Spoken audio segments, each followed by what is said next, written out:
രണ്ട് കൂട്ടരാ പ്രസംഗം കേൾക്കുന്നു. ഒന്ന് വിധിക്കാനിരിക്കുന്നവരും, രണ്ട് പ്രാപിക്കാനിരിക്കുന്നവരും. നിങ്ങൾ ഇത് ഏത് കൂട്ടരാന്ന് നിങ്ങൾക്ക് തന്നെ ചിന്തിച്ചാൽ മതി. അവിടെ ഇരുന്ന് വിധിച്ചാൽ നിങ്ങൾക്ക് വിധിച്ചുകൊണ്ട് വീട്ടിൽ പോകാം. എന്നാൽ ദൈവവചനം ഏറ്റെടുത്തിട്ട് ജീവിതത്തിൽ വരുത്തേണ്ട മാറ്റങ്ങൾ വരുത്തിയാൽ അത് നിങ്ങൾക്കും കുടുംബത്തിനും നിങ്ങളുടെ വരുവാനിരിക്കുന്ന സാഹചര്യങ്ങൾക്കെല്ലാം അത് വിടുതലാണ്. ഹല്ലേലൂയ. ഈ വചനം പൗലോസ് പറയുന്നത് ഇങ്ങനെയാണ്: ആകയാൽ സൂക്ഷ്മത്തോടെ, അജ്ഞാനികളായിട്ടല്ല, ജ്ഞാനികളായിട്ട്. എനിക്കറിയാം ഇത് ലേഡീസ് മീറ്റിംഗ് ആണ്, എന്നാലും പുരുഷന്മാരൊക്കെ വന്നിരിപ്പുണ്ട്, ദൈവദാസന്മാർ വന്നിരിപ്പുണ്ട്. എന്നാൽ അവരുടെ നടുവിൽ ഞാൻ ഈ വചനം പറയുമ്പോൾ ഞാൻ കൂടുതൽ സ്ത്രീകളോട് അനുബന്ധിച്ച് ഈ വചനം പറയാൻ ആഗ്രഹിക്കുകയാണ്. ഈ വചനം ഷെയർ ചെയ്യുമ്പോൾ നിങ്ങളും എൻ്റെ ഒപ്പം ഒന്ന് സഞ്ചരിക്കണം. ഞാൻ എവിടെയും പറഞ്ഞു, നിങ്ങളാരും മസിൽ പിടിച്ചിരിക്കരുത്. ഒന്ന് ചിരിച്ചോണ്ടൊക്കെ ഇരിക്കുവാണെങ്കിൽ എനിക്കും സന്തോഷമാണ്. നിങ്ങൾ ചിരിക്കാതിരിക്കുമ്പോൾ എൻ്റെ വിചാരം നിങ്ങൾക്ക് എന്നെ ഇഷ്ടമല്ലെന്നാ. ആദ്യം പ്രസംഗിക്കുന്ന ആളെ ഇഷ്ടപ്പെടണം, അല്ലേ? അവിടെ എല്ലാം ഒന്ന് ചിരിച്ചോണ്ടൊക്കെ ഒന്നിരുന്നേ. കൊല്ലംകാരി ചിരിക്കത്തില്ലേ? കൊല്ലംകാരി ചിരിക്കുക. എന്നാൽ ഒന്ന് കൊല്ലംകാരി ചിരിച്ചേ. എല്ലാവരും ഒന്ന് ചിരിച്ച് മസിലൊക്കെ വിട്ട് സന്തോഷത്തോടെ ഇരിക്കണം. കറക്റ്റ് സമയത്ത് മെസ്സേജ് തീരും, നിങ്ങൾക്ക് ഭക്ഷണം കിട്ടും. അതുകൊണ്ട് അതൊന്നും ഓർത്ത് ടെൻഷൻ അടിക്കേണ്ട. ഓക്കെ? അപ്പം ഇവിടെ പറയുന്നു സമയം തക്കത്തിൽ ഉപയോഗിക്കണം. അപ്പോൾ എനിക്ക് വളരെ സന്തോഷം തോന്നി. ഈ സമയം തക്കത്തിൽ ഉപയോഗിച്ച കുറച്ച് സ്ത്രീകളെക്കുറിച്ച് ഞാനിങ്ങനെ മനസ്സിൽ വിചാരിച്ച് പ്രാർത്ഥിച്ച് അതിനെക്കുറിച്ച് എഴുതിയപ്പോൾ ഇന്ന് ആ ദേവദാസൻ അതിനെ ഒന്ന് തൊട്ടുപോയപ്പോൾ എനിക്ക് ഭയങ്കര സന്തോഷം തോന്നി. ഹല്ലേലൂയ. അതിൽ ഒരാളുടെ കാര്യം പറഞ്ഞുകൊണ്ട് ഇനി അത് ഞാൻ എക്സാമ്പിളിൽ പറഞ്ഞ് അത് നിങ്ങൾക്ക് അരോചകമായി മാറും. എന്നാൽ മറ്റൊരാളെ പാസ്റ്റർ തൊട്ടുപോയി എങ്കിലും ഞാനൊന്ന് പറയാം. ഹല്ലേലൂയ. ഈ സമയം തക്കത്തിൽ ഉപയോഗിക്കുക എന്ന് പറയുന്നത് നമ്മൾ പലപ്പോഴും നമ്മൾ മറക്കുന്ന ചില സന്ദർഭങ്ങൾ നമ്മുടെ ജീവിതത്തിൽ വരാം. ഹല്ലേലൂയ. സമയം തക്കത്തിൽ ഉപയോഗിക്കാത്ത ചില സന്ദർഭങ്ങൾ നമ്മുടെ ജീവിതത്തിലുണ്ട്. എപ്പോഴാണെന്ന് ഞാൻ പറയാം. പിള്ളേരൊക്കെ ഉണ്ടെങ്കിൽ മനസ്സിലാവും. നമ്മൾ പഠിപ്പിക്കാൻ വിടുമ്പോൾ, പഠിക്കാൻ സ്കൂളിൽ പോകുമ്പോൾ നമ്മുടെ അമ്മമാർ പറയുന്നൊക്കെ ഒരു കാര്യമുണ്ട്. അപ്പന്മാരും പഠിക്കേണ്ട സമയത്ത് പഠിച്ചില്ലെങ്കിൽ എന്താവും? പ്രശ്നമാവെന്ന് പറയും. പക്ഷേ ഈ പ്രശ്നം അപ്പം നമുക്ക് തോന്നത്തില്ല. പിന്നെ പ്രശ്നമാവുന്ന എപ്പോഴാണെന്നറിയോ? എക്സാമിൻ്റെ തലേന്ന് ഇത് തുറക്കും. ഇത് എവിടെ നിന്ന് തുടങ്ങണമെന്ന് അറിയത്തില്ല, എവിടെ നിന്ന് തീർക്കണമെന്നറിയത്തില്ല. അങ്ങനത്തെ ഒരു സമയത്തിൽ കൂടെ നിങ്ങളൊക്കെ കടന്നു പോയിട്ടുണ്ട്. ഞാനും കടന്നു പോയിട്ടുണ്ട്. അപ്പം ഇരുന്ന് ഓർക്കും, മമ്മി പറഞ്ഞത് കേട്ട് അപ്പം അങ്ങ് പഠിച്ചാൽ മതിയായിരുന്നു. ഇതുപോലെ തന്നെ ആയിരിക്കും സ്ത്രീകളായതുകൊണ്ട് നിങ്ങൾക്ക് പറ്റിയൊരു എക്സാമ്പിൾ ഞാൻ പറഞ്ഞുതരാം. രാവിലെ മനസ്സിലുണ്ട് ഇന്നിന്ന കാര്യങ്ങളൊക്കെ ചെയ്യണം, ഇന്നിന്ന ജോലികൾ നാളെ കൊണ്ട് തീർക്കണമെന്ന്. പക്ഷേ എഴുന്നേറ്റപ്പോൾ ലേറ്റായിപ്പോയി, സമയം തക്കത്തിൽ ഉപയോഗിച്ചില്ല. അപ്പം എന്നാ പറ്റും? ജോലി തീരത്തില്ല, അല്ലേ? അപ്പം സൂക്ഷ്മതയോടെ ചെയ്തില്ലെങ്കിൽ എന്ത് പറ്റും? ചില കാര്യങ്ങൾ ചെയ്ത് തീർക്കാൻ പറ്റാത്ത അവസ്ഥ വരും. അത് ആ സമയത്ത് നമ്മൾ ചെയ്യാൻ നോക്കിയാൽ എന്ത് ചെയ്യത്തില്ല? നടക്കത്തില്ല. അതുകൊണ്ട് ഇന്ന് ദൈവാത്മാവ് എന്നോട് സംസാരിച്ച് നിങ്ങളോട് പറയാൻ പറഞ്ഞത്, നിങ്ങളുടെ മുമ്പിൽ ഇനി അധികം സമയമില്ല. അതിനു മുമ്പ് ചെയ്ത് തീർക്കേണ്ടത് പരിജ്ഞാനത്തോടും സുബോധത്തോടും സൂക്ഷ്മതയോടും ചെയ്ത് തീർക്കണം. ഞാനിത് ഈ സമയം ഇല്ലെന്ന് പറയുമ്പോൾ ആൾക്കാർ വിചാരിക്കും, അയ്യോ ഇല്ല സിസ്റ്റർ, ഞാൻ 30-ലാണ് നടക്കുന്നത്, 40-ലോട്ട് കയറിയതേ ഉള്ളൂ, ഇനി ഇഷ്ടം പോലെ ആ സമയം കിടക്കുന്നത്.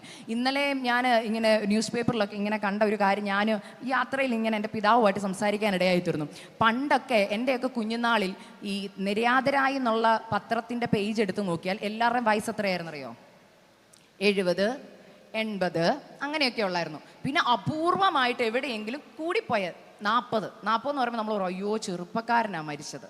എന്നാൽ ഇന്നത്തെ നിങ്ങൾ പത്രം ഒന്ന് എടുത്ത് നോക്കിക്കഴിഞ്ഞാൽ 80ഉം 70ഉം ഒക്കെ അവിടെ ഇവിടെയുള്ളൂ. എന്നാൽ ഏറ്റവും കൂടുതൽ മരിക്കുന്നത് 20, 14, 25, 30 അല്ലേ? നവവധു മരിച്ചു, നവവരം മരിച്ചു, അല്ലേ? ഇങ്ങനെ നമ്മൾ ഒത്തിരി ന്യൂസുകൾ കേൾക്കുന്നു. ഇത് നമ്മളെ വിളിച്ചറിയിക്കുന്ന ഒരു കാര്യമുണ്ട്.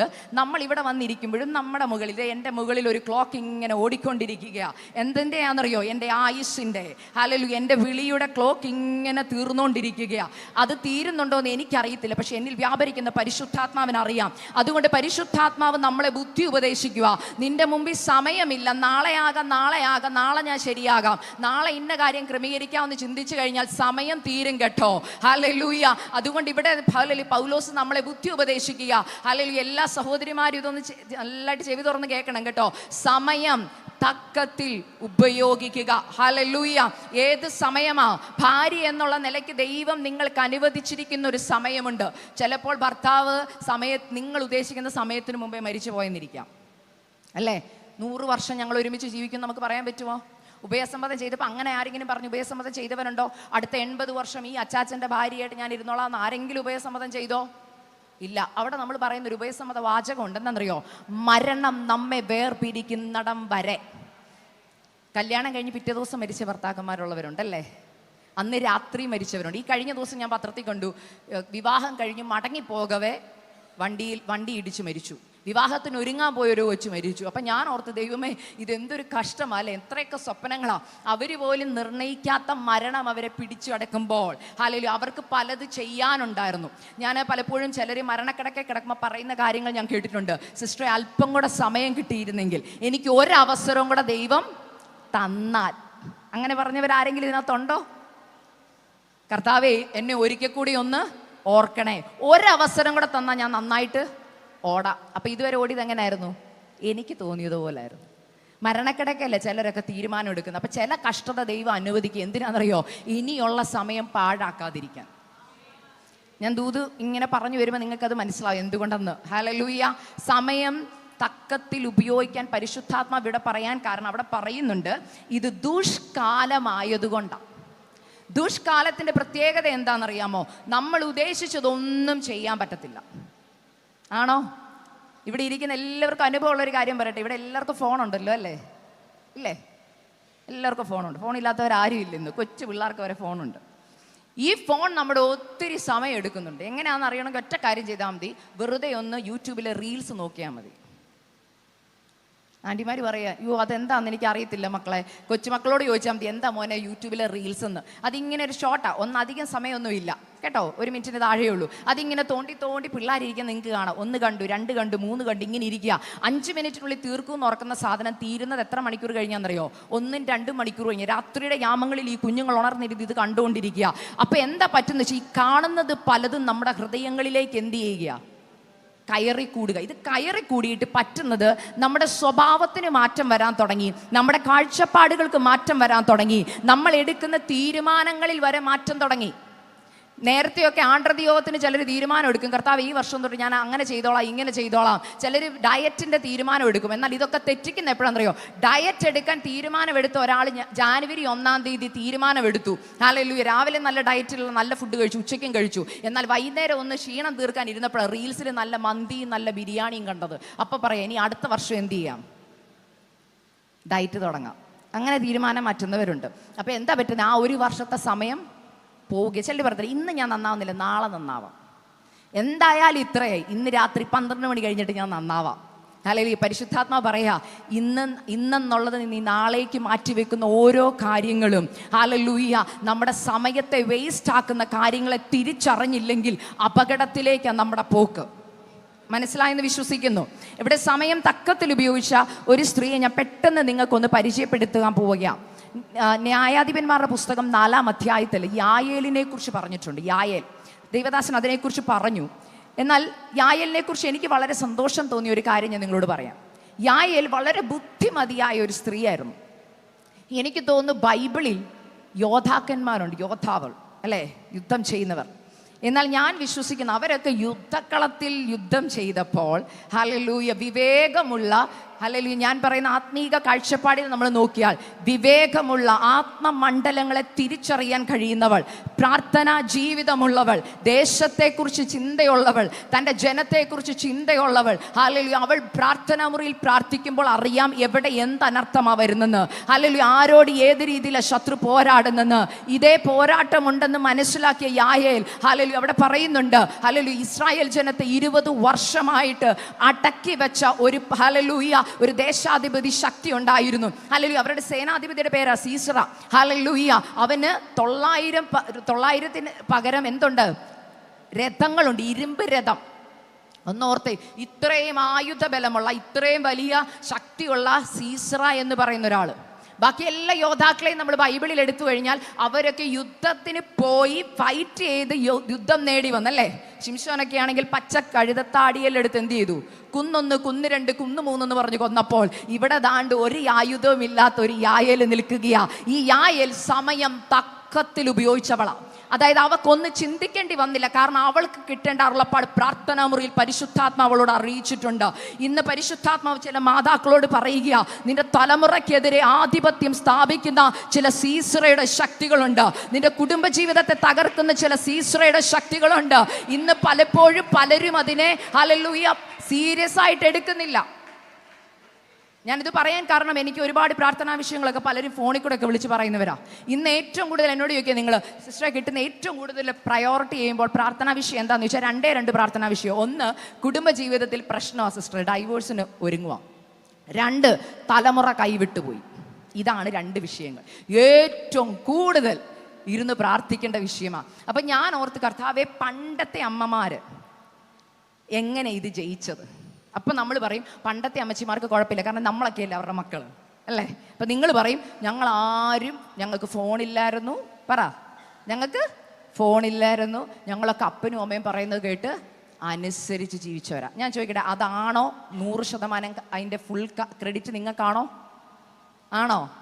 ചിലരങ്ങനെ ഭയങ്കര പ്രൗഢമായിട്ട് പറയുന്നുണ്ട്, ഞാൻ അച്ചടക്കത്തിൽ വളർന്നത് കൊണ്ടാണ്. അച്ചടക്കത്തിൽ വളർന്ന എത്രയോ പെൺകുഞ്ഞുങ്ങളുടെ ജീവിതം തകരുന്നത് ഞാൻ കണ്ടിട്ടുണ്ടെന്നറിയോ? പക്ഷെ അവരുടെ പ്രശ്നം ഇത്, അവർക്ക് എങ്ങനെ ഈ കുടുംബജീവിതത്തിൽ നേരിടുന്ന പ്രശ്നത്തെ ഹാൻഡിൽ ചെയ്യണമെന്ന് അറിയത്തില്ല. നമ്മുടെയൊക്കെ അമ്മച്ചിമാർ എത്രയോ കള്ളുകുടിയോ, നമ്മൾ പറഞ്ഞ കള്ളുകുടിച്ച് ജീവിക്കുന്ന കുടുംബങ്ങളിൽ നിന്നും അല്ലെങ്കിൽ ഭർത്താക്കന്മാരെ കിട്ടിയവരുണ്ട്. പക്ഷെ അവരൊക്കെ എങ്ങനെ ഇത്രയും വർഷം ഡിവോഴ്സ് ഇല്ലാതെ ജീവിച്ചെന്ന് ഞാൻ ചിന്തിച്ചിട്ടുണ്ട്. ഹല്ലേലൂയ. എനിക്കറിയാവുന്ന ഒരു അമ്മച്ചി ഉണ്ടായിരുന്നു. അമ്മച്ചി മരിക്കുന്നതിന് വരെ ഞാൻ ഒരു പ്രാവശ്യം അമ്മച്ചിയെ കാണാൻ പോയപ്പോൾ അമ്മച്ചി പറഞ്ഞു, എൻ്റെ മോളെ, എൻ്റെ ഹസ്ബൻഡ് 60 വർഷം കള്ളുകുടിയനായിരുന്നു. അപ്പച്ചൻ്റെ വാർദ്ധക്യത്തിൽ അപ്പച്ചൻ കള്ളുകൂടി നിർത്തിയത്. അപ്പം അമ്മച്ചി പറഞ്ഞൊരു കാര്യമുണ്ട്, ഞാൻ 10 വർഷം പ്രാർത്ഥിച്ചങ്ങ് നിർത്തുമായിരുന്നില്ല. എനിക്ക് ആഗ്രഹമുണ്ടായിരുന്നു, ഞാൻ മരിക്കുന്നതിന് മുമ്പ് എൻ്റെ ഭർത്താവ് വിടുതൽ പ്രാപിക്കണമെന്ന് ഞാൻ ആഗ്രഹിച്ചു. ഞാൻ പറയാൻ കാരണം, അന്നത്തെ അമ്മച്ചിമാർക്ക് കാത്തിരിക്കാൻ ക്ഷമയുണ്ടായിരുന്നു. അന്നത്തെ അമ്മച്ചിമാർക്ക് പ്രാർത്ഥിച്ചാൽ മറുപടി ഉണ്ടെന്ന് ഉറപ്പുണ്ടായിരുന്നു. എന്നാൽ ഇന്നത്തെ തലമുറ ഹല്ലേലൂയ 5 മിനിറ്റ്സിനുള്ളിൽ എല്ലാ കാര്യവും, അല്ലേ? മൈക്രോവേവ് കിഡ്സ് എന്നാണ് ഞങ്ങൾ പറയുന്നത്. എന്ന് വെച്ചാൽ എന്നാ, എന്തെങ്കിലും ചൂടാക്കണമെങ്കിൽ മൈക്രോവേവ് ഒക്കെ 1 മിനിറ്റ്, അല്ലേ? 2 മിനിറ്റിന് നൂഡിൽസ് ഇറങ്ങിയ കാലമാണ്. അതുകൊണ്ട് ഇന്നത്തെ കുഞ്ഞുങ്ങൾക്ക് മാക്സിമം ക്ഷമ എത്ര മിനിറ്റേ ഉള്ളൂ? നിങ്ങളുടെ കുഞ്ഞുങ്ങളെ തന്നെ നിങ്ങൾ നോക്കിയാൽ മനസ്സിലാകത്തില്ലേ? മമ്മി വിശക്കുന്നു പറഞ്ഞ ഉടനെ എന്ത് വരണം? ടേബിളിൽ ഫുഡ് വരണം. ഇല്ല, എന്നാ പറ്റുന്നേ? എന്തുവാ ഇത്ര നേരം എടുക്കുന്നതെന്ന് ചോദിക്കും. ഇതുപോലെ നമ്മളും വിശ്വാസികൾ അങ്ങനെയായി തുടങ്ങി. എങ്ങനെയാ? പ്രാർത്ഥിച്ചാൽ 2 മിനിറ്റിനുള്ളിൽ കർത്താവ് എന്ത് ചെയ്തോണം? മറുപടി തരണം. മറുപടി തന്നില്ലെങ്കിലോ? എന്തോ നമ്മൾ പറയുന്നേ? കർത്താവേ, നീ എന്നെ ഉപേക്ഷിച്ചോ? കർത്താവേ, നീ എന്നെ തള്ളിക്കളഞ്ഞോ? കർത്താവേ, ഞാൻ എന്തെങ്കിലും തെറ്റ് ചെയ്തോ? ഞാൻ പാപിയാണോ? എന്നോട് മാത്രം എന്താ കർത്താവേ ഇങ്ങനെ എന്നുള്ള ചോദ്യമാണ് പിന്നെ നമ്മൾ ദൈവസന്നിധി. പ്രാർത്ഥനയല്ല, പിന്നെ ക്വസ്റ്റ്യനിങ്ങാ കർത്താവിന്. എന്നാൽ ബൈബിളിൽ നോക്കിയാലും പഴയ അമ്മച്ചിമാരോട് നിങ്ങൾ ചോദിച്ചാൽ അവരുടെ വാക്കുകൾ നിങ്ങൾ കേൾക്കാം. അവർ പറയും, അബ്രഹാം കാത്തിരുന്നത് പോലെ ഞാൻ കാത്തിരുന്നത്, വർഷങ്ങൾ കാത്തിരിക്കേണ്ടി വന്നു, എന്നാൽ അവർക്കൊക്കെ മറുപടി കിട്ടി. കാരണം എന്താണെന്നറിയോ? ക്ഷമയുണ്ടായിരുന്നു. എന്തുകൊണ്ട് അവർക്ക് ക്ഷമയുണ്ടായിരുന്നു? അവരെ വിളിച്ചിറക്കിയ ദൈവത്തിൽ അവർ വിശ്വസിച്ചിരുന്നു. ആര് വിളിച്ചുവെന്നും ആരുടെ വിളി കേട്ടാ ഇറങ്ങിയെന്നും അവർക്ക് ഉറപ്പുണ്ടായിരുന്നു. ഇന്നത്തെ അമ്മച്ചിമാരോട് ഞാനൊരു കാര്യം പറയും, നിങ്ങളുടെ പെൺകുഞ്ഞുങ്ങളെ നിങ്ങൾ വളർത്തിയെടുക്കുമ്പോൾ, നിങ്ങളുടെ ആൺമക്കളെ വളർത്തിയെടുക്കുമ്പോൾ നിങ്ങൾ അവർക്ക് പറഞ്ഞു കൊടുക്കേണ്ട ഏറ്റവും വലിയ പാഠം എന്താണെന്നറിയാവോ? നാളെ കുടുംബജീവിതത്തിൽ കയറുമ്പോൾ അല്ലെങ്കിൽ കോളേജുകളിൽ പ്രശ്നം വരുമ്പോൾ പരിഹരിക്കണമെങ്കിൽ ഒറ്റ പരിഹാരമേ ഉള്ളൂ: മുഴങ്കാലെ മടക്കി പ്രാർത്ഥിക്കാൻ പിള്ളേരെ പഠിപ്പിക്കണം. ഞാൻ ഏറ്റവും കൂടുതൽ യുവജനങ്ങളുമായിട്ട് ഏറ്റവും കൂടുതൽ സംസർഗമുള്ള ഒരാളാണ് ഞാൻ. ഹല്ലേലൂയ. പല രാജ്യങ്ങളിൽ പല കുഞ്ഞുങ്ങളുമായിട്ട് സംസാരിക്കുമ്പോൾ അവർ പറയുന്നൊരു കാര്യമാണ്, ഹല്ലേലൂയ, മാതാക്കൾ പ്രാർത്ഥിക്കും. ഞാൻ തുറന്ന് പറയുന്ന ഒരാളാണ്. അതുകൊണ്ടാണ് പറഞ്ഞത്, മമ്മിമാർ ഭയങ്കര പ്രാർത്ഥനയാണ്, പക്ഷെ ജീവിതത്തിൽ സാക്ഷിയില്ലെന്ന്. ചർച്ചിൽ ഭയങ്കര പ്രാർത്ഥനയാണ്. ഞാൻ ഒരു ദിവസം ഒരിടത്തൊരു ലേഡീസ് മീറ്റിങ്ങിൽ പ്രസംഗം കഴിഞ്ഞ് ഇറങ്ങി വന്നപ്പോൾ ഞാൻ പറഞ്ഞു, ആ ഫ്രണ്ട് ഇരിക്കുന്ന ആൻറ്റി, എന്നാ പ്രാർത്ഥനയായിരുന്നു. അപ്പം അവിടെ കൊയറി പാടാൻ നിന്ന ആൻറ്റിയുടെ മോളാണ്. അപ്പം ഞാൻ പറഞ്ഞു, ആൻറ്റിയുടെ മക്കൾ എത്ര ഭാഗ്യവതി, എന്ത് നല്ല. നമ്മൾ പുറമേ നോക്കി വിധിക്കുമല്ലോ, അല്ലേ? അപ്പം ഞാൻ അങ്ങനെ വിധിച്ചപ്പോൾ ഈ പറയുന്ന, ഞാൻ അന്നത്തെ പ്രസംഗ വിഷയം മാനസാന്തരമായിരുന്നു. അപ്പോൾ ഈ നമ്മൾ മാനസാന്തരത്തെക്കുറിച്ചും സത്യത്തിൽ എങ്ങനെ നടക്കണമെന്നൊക്കെ പറഞ്ഞു കഴിഞ്ഞപ്പോൾ ഈ മോൾ എന്നോട് വന്നിട്ട് പറഞ്ഞു, ചേച്ചി, ഞാനൊരു രഹസ്യം പറഞ്ഞു, ഒന്നും തോന്നില്ല. ഞാൻ ചോദിച്ചാൽ എന്തുവാ? ഈ പ്രാർത്ഥന ചർച്ച മാത്രമേ ഉള്ളൂ, വീട്ടിൽ വന്ന ഫുൾ ടൈം സീരിയൽ കാഴ്ചയാണ്. കേൾക്കുന്നുണ്ടെന്ന് വിശ്വസിക്കുന്നു. ഇന്നത്തെ അമ്മച്ചിമാരുടെ പ്രത്യേകത ഞാൻ പറഞ്ഞത്. ഭർത്താക്കന്മാർക്കും മക്കൾക്കും അറിയാം സത്യം എന്താ. നമുക്ക് എത്ര മൂടുപട വിട്ട് വെള്ളയിട്ട് ചർച്ചിൻ്റെ ഫ്രണ്ടിൽ വന്നിരുന്നാലും നമ്മുടെ മക്കളാണ് നമ്മളെക്കുറിച്ച് സാക്ഷ്യം പറയുന്നത്. ഇന്ന് ആൻറ്റി പറഞ്ഞൊരു കാര്യം എന്നെ ചിന്തിപ്പിച്ചു, ദൈവദാസൻ പറഞ്ഞ കാര്യം ചിന്തിപ്പിച്ചു. അനേക വില കൊടുത്ത ദൈവദാസിമാർ ഇവിടെ ഇരിപ്പുണ്ട് കേട്ടോ. ഞാനും ഒരു പാസ്റ്ററുടെ മോളാ. ഹല്ലേലൂയ. എൻ്റെ പപ്പായും മമ്മിയും കർത്താവിൻ്റെ വേലയ്ക്ക് വേണ്ടി ഇറങ്ങിയിട്ട് ഒത്തിരി വർഷങ്ങളായി. എൻ്റെ മമ്മി ഒരു യാക്കോബ കുടുംബത്തിൽ നിന്ന് ഒറ്റയ്ക്ക് വിശ്വാസത്തിൽ വന്നതാ, വീട്ടിൽ നിന്ന് ഇറക്കി വിട്ടതാ. ഞങ്ങൾ ഒരുപാട് നിന്ദകളും അപമാനങ്ങളും പരിഹാസങ്ങളിൽ കൂടെ വളർന്നതാ. ഞങ്ങൾ 4 പെൺപിള്ളാരാ. കേൾക്കാൻ ഇനിയും പരിഹാസം ഒന്നുമില്ല. പാഴ്സനേജുകളിലാണ് വളർന്നത്. ഹല്ലേലൂയ. ഞാൻ പാഴ്സനേജ് എന്ന് പറയുന്നതിനേക്കാൾ എനിക്കിഷ്ടം ഫെയ്ത്ത് ഹോം എന്ന് പറയാനാ. ഇന്നെല്ലാവരും ഹല്ലേലൂയ പാഴ്സനേജുകളാക്കി. എന്നാൽ ശരിക്കും ദൈവദാസന്മാരുടെ വീടിനെ വിളിക്കേണ്ടത് ഫെയ്ത്ത് ഹോമുകളെന്നാ. എന്ന് വെച്ചാൽ വിശ്വാസ ഭവനം. കാരണം എൻ്റെ വീടൊരു വിശ്വാസ ഭവനം എന്ന് പറയുന്നതിൽ എനിക്ക് സന്തോഷമേ ഉള്ളൂ. കാരണം എന്താണെന്നറിയാമോ? അടുത്ത നേരത്തെ ഭക്ഷണം വേണമെങ്കിൽ പ്രാർത്ഥിച്ചാലേ എനിക്കുണ്ടായിരുന്നുള്ളൂ. ഹല്ലേലൂയ. ഇന്നിവിടെ ആൻറ്റി പറഞ്ഞില്ലേ, ഞാൻ ഇന്നിവിടെ നിൽക്കുന്നുണ്ടെങ്കിൽ അതിൻ്റെ പിൻപിൽ പ്രാർത്ഥിക്കുന്ന ഒരു അമ്മയുണ്ട്. ഹല്ലേലൂയ. കണ്ണുനീരൊഴുക്കിയ ഒരു മമ്മിയുണ്ട്. നിങ്ങൾക്ക് ഊഹിക്കായിരിക്കും, വീടില്ല, വസ്തുവില്ല, ഹല്ലേലൂയ, കയറിക്കിടക്കാൻ ഒരു ഭവനമില്ലാത്തവരായിരുന്നു ഞങ്ങൾ. ഹല്ലേലൂയ. ഞങ്ങൾ 4 പെൺകുഞ്ഞുങ്ങളും. ഇന്ന് ഒരു പെങ്കൊച്ചുണ്ടാകുമ്പോഴേ അപ്പനും അമ്മയ്ക്കും പറഞ്ഞു പറയാ ആൻറ്റി, സത്യവാ. പെൺപിള്ളേർ, ഞാൻ പലപ്പോഴും ഓർത്തുന്നുണ്ട്, കർത്താവേ, ഒന്നുമില്ലാതെ ഇറങ്ങിത്തിരിക്കുന്ന ദൈവദാസന്മാർക്ക് ആൺപിള്ളേരെ കൊടുക്കാവുള്ളൂ, പെൺപിള്ളേരെ കൊടുക്കരുത്. കാരണം ഒന്നാമത്തെ സഭയുടെ ഭാരം അവർക്കുണ്ട്, ഇല്ല, വീട്ടിലെങ്കിലും ഇച്ചിരി ഭാരം കുറച്ചിരിക്കണം. അപ്പം കർത്താവ് പറഞ്ഞു, ഇല്ല മോനെ, എൻ്റെ പപ്പായെ പലപ്പോഴും ഞാൻ നോക്കുമ്പോൾ സഹതാപം തോന്നിയിട്ടുണ്ട്. ഞങ്ങൾക്ക് എപ്പോഴും സങ്കടം വരുന്ന എപ്പോഴാണെന്നറിയോ? ഈ പബ്ലിക്കിലോട് ഞങ്ങൾ 4 പെൺപിള്ളേരുമായിട്ട് പപ്പായും മമ്മി ഇറങ്ങുമ്പോൾ ആൾക്കാരുടെ ഒരു ചോദ്യമുണ്ട്. എന്താണെന്നറിയോ? എത്ര മക്കളാ? 4. ആണോ പെണ്ണോ? 4 പെൺപിള്ളേർ. അപ്പോഴത്തേന് ആൻറ്റിമാരുടെ മുഖം അങ്ങ് മാറും. എന്നിട്ടൊരു ചോദ്യമുണ്ട്. ആൻറ്റിമാരാകട്ടോ, അങ്കിളുമാർ നല്ലവരാ, നമ്മളൊക്കെ ഇല്ലേ, നമ്മൾ കമൻറ്റ് പറയുന്നവരല്ലേ? സത്യവാ, പറ. ഹല്ലേലൂയ.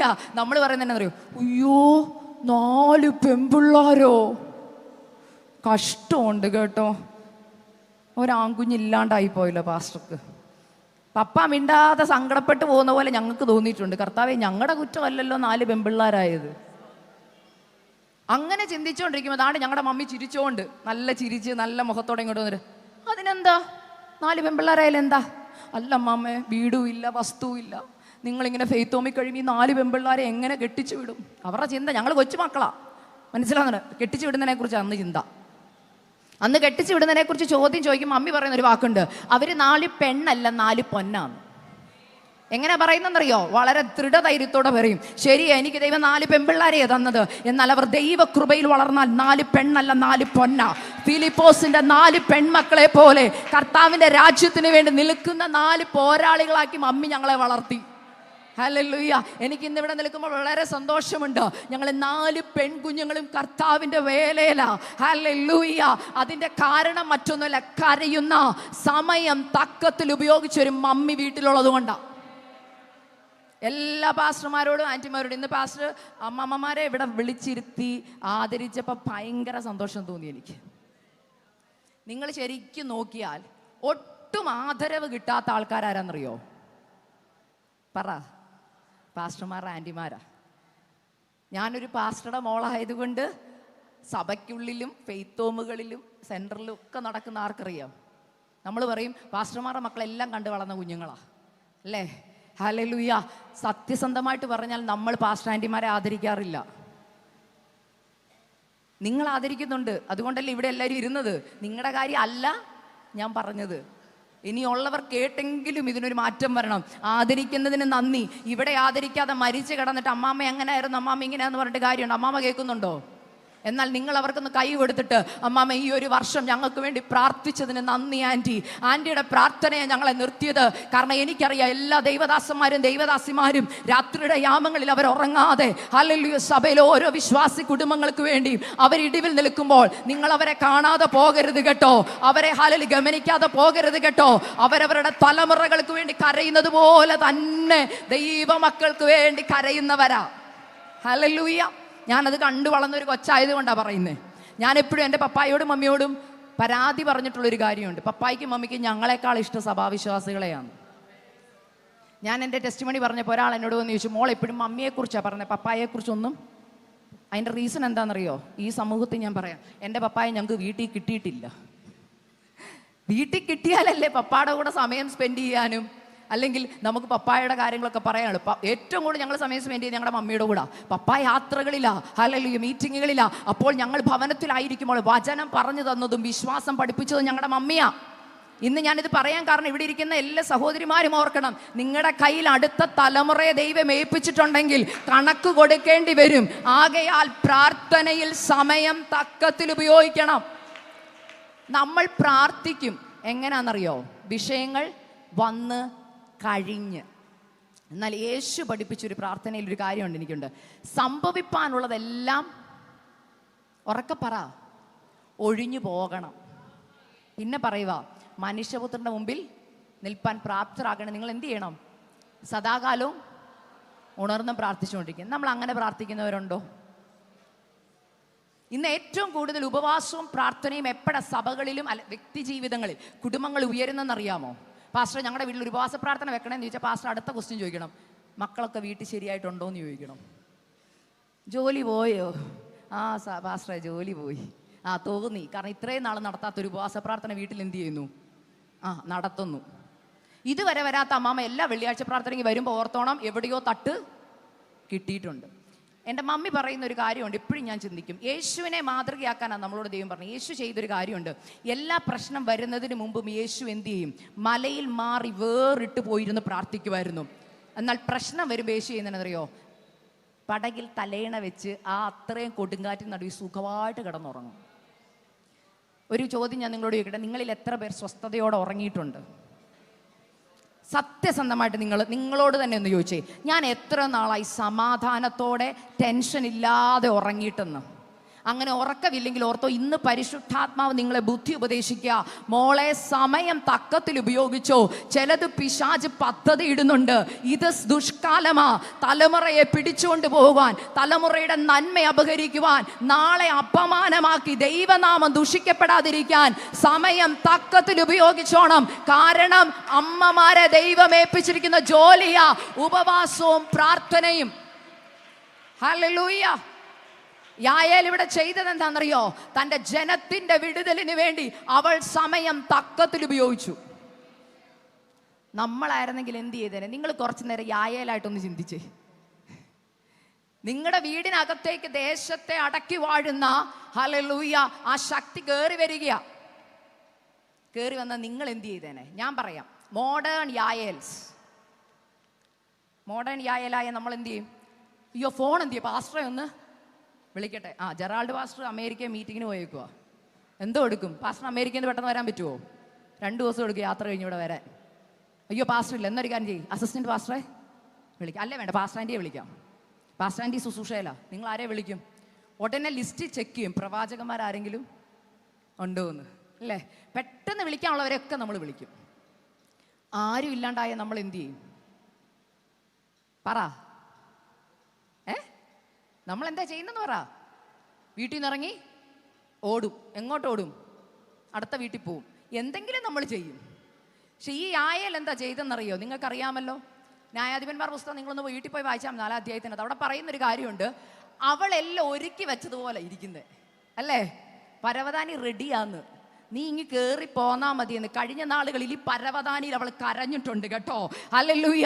കഴിഞ്ഞ 20 വർഷം ആ ദേശത്തെ അടക്കി ഭരിച്ചതിനെ ഹല്ലേലൂയ നശിപ്പിക്കണമെന്ന് ഹല്ലേലൂയ ഓർത്ത് കരഞ്ഞു പ്രാർത്ഥിച്ചവളായാൽ, പ്രാർത്ഥിച്ചൊരുങ്ങിയവൾക്ക്, പ്രാർത്ഥിച്ചായുധമേറ്റവൾക്ക് രണ്ടാമതൊന്ന് ചിന്തിക്കേണ്ട കാര്യം എന്തുവാ പറഞ്ഞേ? ചിന്തിക്കേണ്ട കാര്യമില്ല. കാരണം ആയുധമായിട്ട് റെഡിയാ. എന്തോ ആയുധം. നമ്മളായിരുന്നു അടുക്കളയിൽ പോയി കത്തി എടുത്തുകൊണ്ട് വന്നേനല്ലേ. ഞാൻ ഓർത്ത്, കർത്താവേ, യായേലിൻ്റെ വീട്ടിൽ കത്തിയൊന്നും ഇല്ലാഞ്ഞിട്ടാണോ? നിങ്ങൾ ഇതുവരെ ചിന്തിച്ചിട്ടുണ്ടോ? ഇവിടെയൊക്കെ കുറ്റിയൊക്കെ ഉണ്ട്. ഈ കുറ്റി എടുത്ത് ഒരാളെ നെറുകെ തടിക്കാൻ നമ്മൾക്ക് തോന്നുമോ? കൂടാരത്തിൻ്റെ കുറ്റി എന്ന് പറഞ്ഞാൽ ഞാനിപ്പോൾ നമ്മൾ മോഡേൺ യായേലിൻ്റെ കാര്യമില്ല, അതുകൊണ്ടാണ് ഞാൻ പറഞ്ഞത്. ഈ കുറ്റി നിങ്ങൾ എത്ര സഹോദരിമാർ പറയും, നമുക്കൊരു കാര്യം ചെയ്യാം, നമ്മുടെ കുറ്റി വലിച്ചു ഊരി നമുക്ക് എന്ത് ചെയ്യാം? പറ. നമ്മളായിരുന്നു ഇപ്പോൾ മൈക്കിൻ്റെ സ്റ്റാൻഡ് എടുത്തേനെ, അത് കുറച്ചും കൂടി ഇരുമ്പാണല്ലോ, അല്ലേ? നമ്മളിതൊന്നും ചിന്തിക്കരുത്. ഞാൻ മോഡേൺ യായേലുമാരുടെ കാര്യമാണ് പറഞ്ഞത്. എന്നാൽ പഴയ യായേലിന്, ന്യായാധിപന്മാർ പുസ്തകത്തിൽ എഴുതിക്കുന്ന യായേലിന് രണ്ടാമത് ചിന്തിക്കണ്ട. അവക്കുള്ളത് വെച്ച് അവിടെ മേലൊന്ന് വ്യാപരിക്കുന്നുണ്ടെന്ന് അവൾക്കറിയാം. ഹല്ലേലൂയ. അവൾക്കറിയാം ഇത്രയും നാളും ഒതുക്കി വാണ ഈ ശക്തിയെ ഇനി ഒരു സമയത്തിന് വേണ്ടി. നമ്മൾ ചെയ്യുന്ന അടുത്ത കാര്യം മോഡേൺ യായേൽസ്, കർത്താവേ, കഴിഞ്ഞ നാളുകളിൽ ഉപവസിക്കാൻ പറ്റിയില്ല, പ്രാർത്ഥിക്കാൻ ഞാനൊരു 21 പ്രഖ്യാപിക്കുക കർത്താവേ. ഇപ്പം നമ്മൾ ആൻറ്റി ഇപ്പം തന്നെ 21 ഇരിക്കുന്നത് ശുശ്രൂഷയ്ക്ക് വേണ്ടി ഒരുങ്ങാൻ വേണ്ടി. അടുത്ത 21 എന്ന് വെച്ചാൽ എന്താ? ശുശ്രൂഷയ്ക്ക് വേണ്ടി ഇറങ്ങണമെങ്കിൽ എന്ത് ചെയ്യണം? ഉപവസിച്ച്. ഇപ്പം 21 ദിവസം ഈ സീസറ എന്ത് ചെയ്യണം? വീട്ടിൽ കിടക്കുമോ? അങ്ങനെ വീട്ടിൽ വന്നയാൾ അവിടെ ഇരിക്കുമോ? 21 ദിവസം ഞാൻ നിന്റെ ഉപവാസം കഴിയുന്നിട്ട് വരെ വെയിറ്റ് ചെയ്യുമോ? ഇല്ല. യായേലിന് ഒരു കാര്യം അറിയാം, അവനെ കൈ കിട്ടിയ ഈ സമയമാണ് തക്ക സമയം. ഇനി ഒരു സമയം കിട്ടിയെന്ന് വരത്തില്ല. ഹല്ലേലൂയ. എനിക്ക് തേടി പോകേണ്ടി വന്നില്ല, ദാണ്ട് എന്നെ തേടി. ഹല്ലേലൂയ. പ്രവചനത്തിന്റെ ആത്മാവിനാൽ ദെബോര നിറഞ്ഞു പറഞ്ഞൊരു കാര്യമുണ്ട്, ബരാക്കെ ഞാൻ ഈ ജയം ഒരു സ്ത്രീക്ക് കൊടുത്തേക്കുവാ. ഇന്ന് എത്ര സ്ത്രീകൾ ഇവിടുന്ന് വചനം കേട്ട് ധൈര്യത്തോടെ പോകും. നീ വെറും സ്ത്രീയാണെന്നോർത്ത് നിന്റെ മേൽ പകർന്ന അഭിഷേകത്തെ ചെറുതായി കാണരുത് കേട്ടോ. ചിലപ്പോൾ ഒരു ദേശത്തിന്റെ ശക്തിയെ ഒതുക്കാനുള്ള അഭിഷേകമാണ് നിന്റെ മേൽ പകർന്നിരിക്കുന്നത്. ഹല്ലേലൂയ. പലപ്പോഴും സ്ത്രീകൾക്ക് പറ്റുന്നത് നിങ്ങളുടെ മേലുള്ള അഭിഷേകത്തെ നിങ്ങൾക്ക് തിരിച്ചറിയാൻ പറ്റുന്നില്ല. ഹല്ലേലൂയ. ഞാൻ തുറന്നു പറയുക, പലപ്പോഴും നമ്മൾ നമ്മളെ തന്നെ ചെറുതായിട്ട് കാണും. എങ്ങനെയാ കാണുന്നേ? അയ്യോ, എന്നെ കൊണ്ടത് പറ്റുമോ? ഞാൻ എൻ്റെ ഒരു ടെസ്റ്റ് മണി പെട്ടെന്ന് നിങ്ങളോടൊന്ന് പറയാം. എല്ലാവരും കേട്ടിട്ടുള്ളതൊക്കെ ആയിരിക്കാം, എന്നാൽ കേൾക്കാത്തവർക്ക് വേണ്ടി ഞാൻ പറയുക. സാക്ഷി എത്ര പറഞ്ഞാലും തീരത്തില്ല, എത്ര വട്ടം അത് റിപ്പീറ്റ് ചെയ്താലും തീരത്തില്ല. കാരണം ഓരോ വട്ടം അത് പറയുമ്പോഴും ആത്മാവിന്റെ ശക്തി അവിടെ വ്യാപരിക്കുകയാ. അല്ലെങ്കിൽ ഈ പരിശുദ്ധാത്മാവിന്റെ ശക്തിക്ക് എന്ത് ചെയ്യാൻ പറ്റുമെന്നറിയാമോ? എന്ത് ചെയ്യാൻ പറ്റും? നമ്മൾ ഈ പരിശുദ്ധാത്മാവിന്റെ ശക്തി എപ്പോഴും ചെറുതായിട്ടാണ് കാണുന്നത്. എന്തുകൊണ്ടാ? പാട്ട് പാടി അവസാനം 4 വരി കഴിയുമ്പോൾ എന്ത് ചെയ്യണം? കൈയടിക്കണം, അന്യഭാഷ പറയണം. അത് കഴിഞ്ഞ് ഇത് ഉപയോഗിക്കുന്നവരുണ്ടോ? വീട്ടിൽ അന്യഭാഷയെ പ്രാർത്ഥിച്ചുകൊണ്ട് നടക്കുന്നവർ എത്ര പേരുണ്ട്? രാത്രിയുടെ യാമങ്ങളിൽ എഴുന്നേറ്റ് അന്യഭാഷയെ മാത്രം പ്രാർത്ഥിക്കുന്നവർ എത്ര പേര് ഇതിനകത്തുണ്ട്? 2 മിനിറ്റ് പ്രാർത്ഥിക്കുന്ന കാര്യമല്ല പറഞ്ഞേ, അന്യഭാഷയിൽ മാത്രം തുടർന്ന് പ്രാർത്ഥിക്കുന്നവർ. ഞാൻ സത്യസന്ധമായിട്ട് പറയുന്ന ഒരു കാര്യം ഞാൻ പറയാം. ഞാനൊരു പാസ്റ്ററുടെ മോളായിട്ട് ജനിച്ചു വളർന്നു. 10 വയസ്സുള്ളപ്പോൾ ഞാൻ രക്ഷിക്കപ്പെട്ടതാ. 12 വയസ്സുള്ളപ്പോൾ ഞാൻ അഭിഷേകത്താൽ നിറഞ്ഞതാ.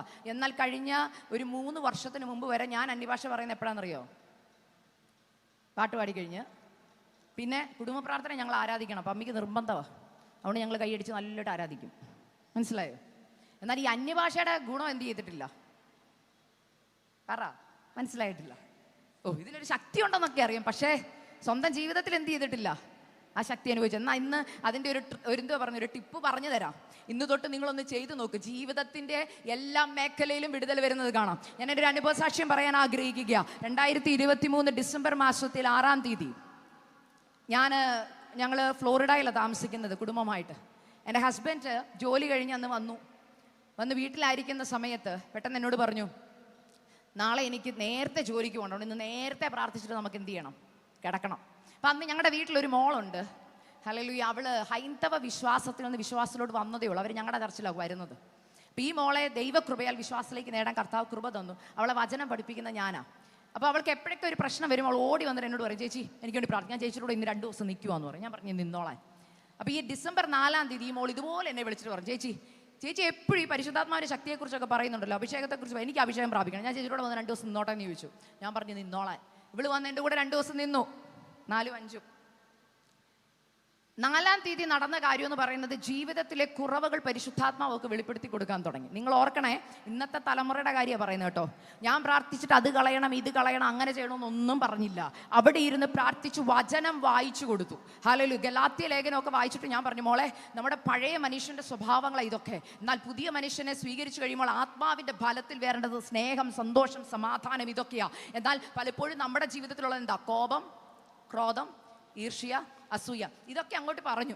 ഇതെല്ലാം പറഞ്ഞിട്ട് പരിശുദ്ധാത്മാവ് തന്ന ആലോചന പറഞ്ഞപ്പോൾ ഇവള് പറഞ്ഞു, ചേച്ചി എനിക്ക് മനസ്സിലാവുന്നുണ്ട് ചേച്ചി, എൻ്റെ ജീവിതത്തിൽ ഒത്തിരി മാറ്റം വരുത്തുന്നുണ്ട്, ഞാൻ ഒത്തിരി പേരോട് ക്ഷമ പറയാനുണ്ട്. നിങ്ങൾ ഓർക്കണം, വചനത്തിൻ്റെ പരിവർത്തനമാണ് ഞാൻ പറയുന്നത്. പരിശുദ്ധാത്മാവ് ഒരാളിലേക്ക് വരുമ്പോൾ ആദ്യം നടക്കുന്നത് എന്താ? പാപബോധം വരുത്തും. നിങ്ങളെല്ലാവരും ആമേൻ പറഞ്ഞില്ല. നിങ്ങൾ ചിലയിടത്ത് പറയും അവിടെ ഭയങ്കര അഭിഷേകത്തിലുള്ള ആരാധനയാന്ന് പറയുമ്പോൾ ഞാൻ ചോദിക്കുന്ന ഒരു ചോദ്യമുണ്ട്, അവിടെ പാപികൾ മാനസാന്തരപ്പെടുന്നുണ്ടോ എന്ന്. പുറത്തുനിന്നുള്ള പാപികളുടെ കാര്യം അല്ല ഞാൻ പറഞ്ഞത്. സഭയ്ക്കുള്ളിൽ പാപം ഇന്നുണ്ട്. നമ്മളിൽ പാപം ഇല്ലാത്തവരുണ്ടോ? ഇല്ല, നമ്മളിൽ പാപമുണ്ട്. ഞാൻ സാക്ഷ്യം പറയുക, എന്നാൽ നിങ്ങൾ കേൾക്കണം. നമ്മളിൽ പാപമില്ലേ? ഇല്ലെന്ന് പറയല്ലേ? ഉണ്ട്. പക്ഷെ ദൈവമക്കൾക്ക് ഒരു കുഴപ്പമുണ്ട്. നമ്മൾ ഈ പാപത്തെ കാറ്റഗറൈസ് ചെയ്തിട്ടുണ്ട്. എങ്ങനെ പറയും? വലിയ പാപവും ചെറിയ പാപം. ഈ വലിയ പാപങ്ങളൊക്കെ ആരാ ചെയ്യുന്നേ? സഭയ്ക്ക് പുറത്തുള്ളവർ. ഞങ്ങളോ?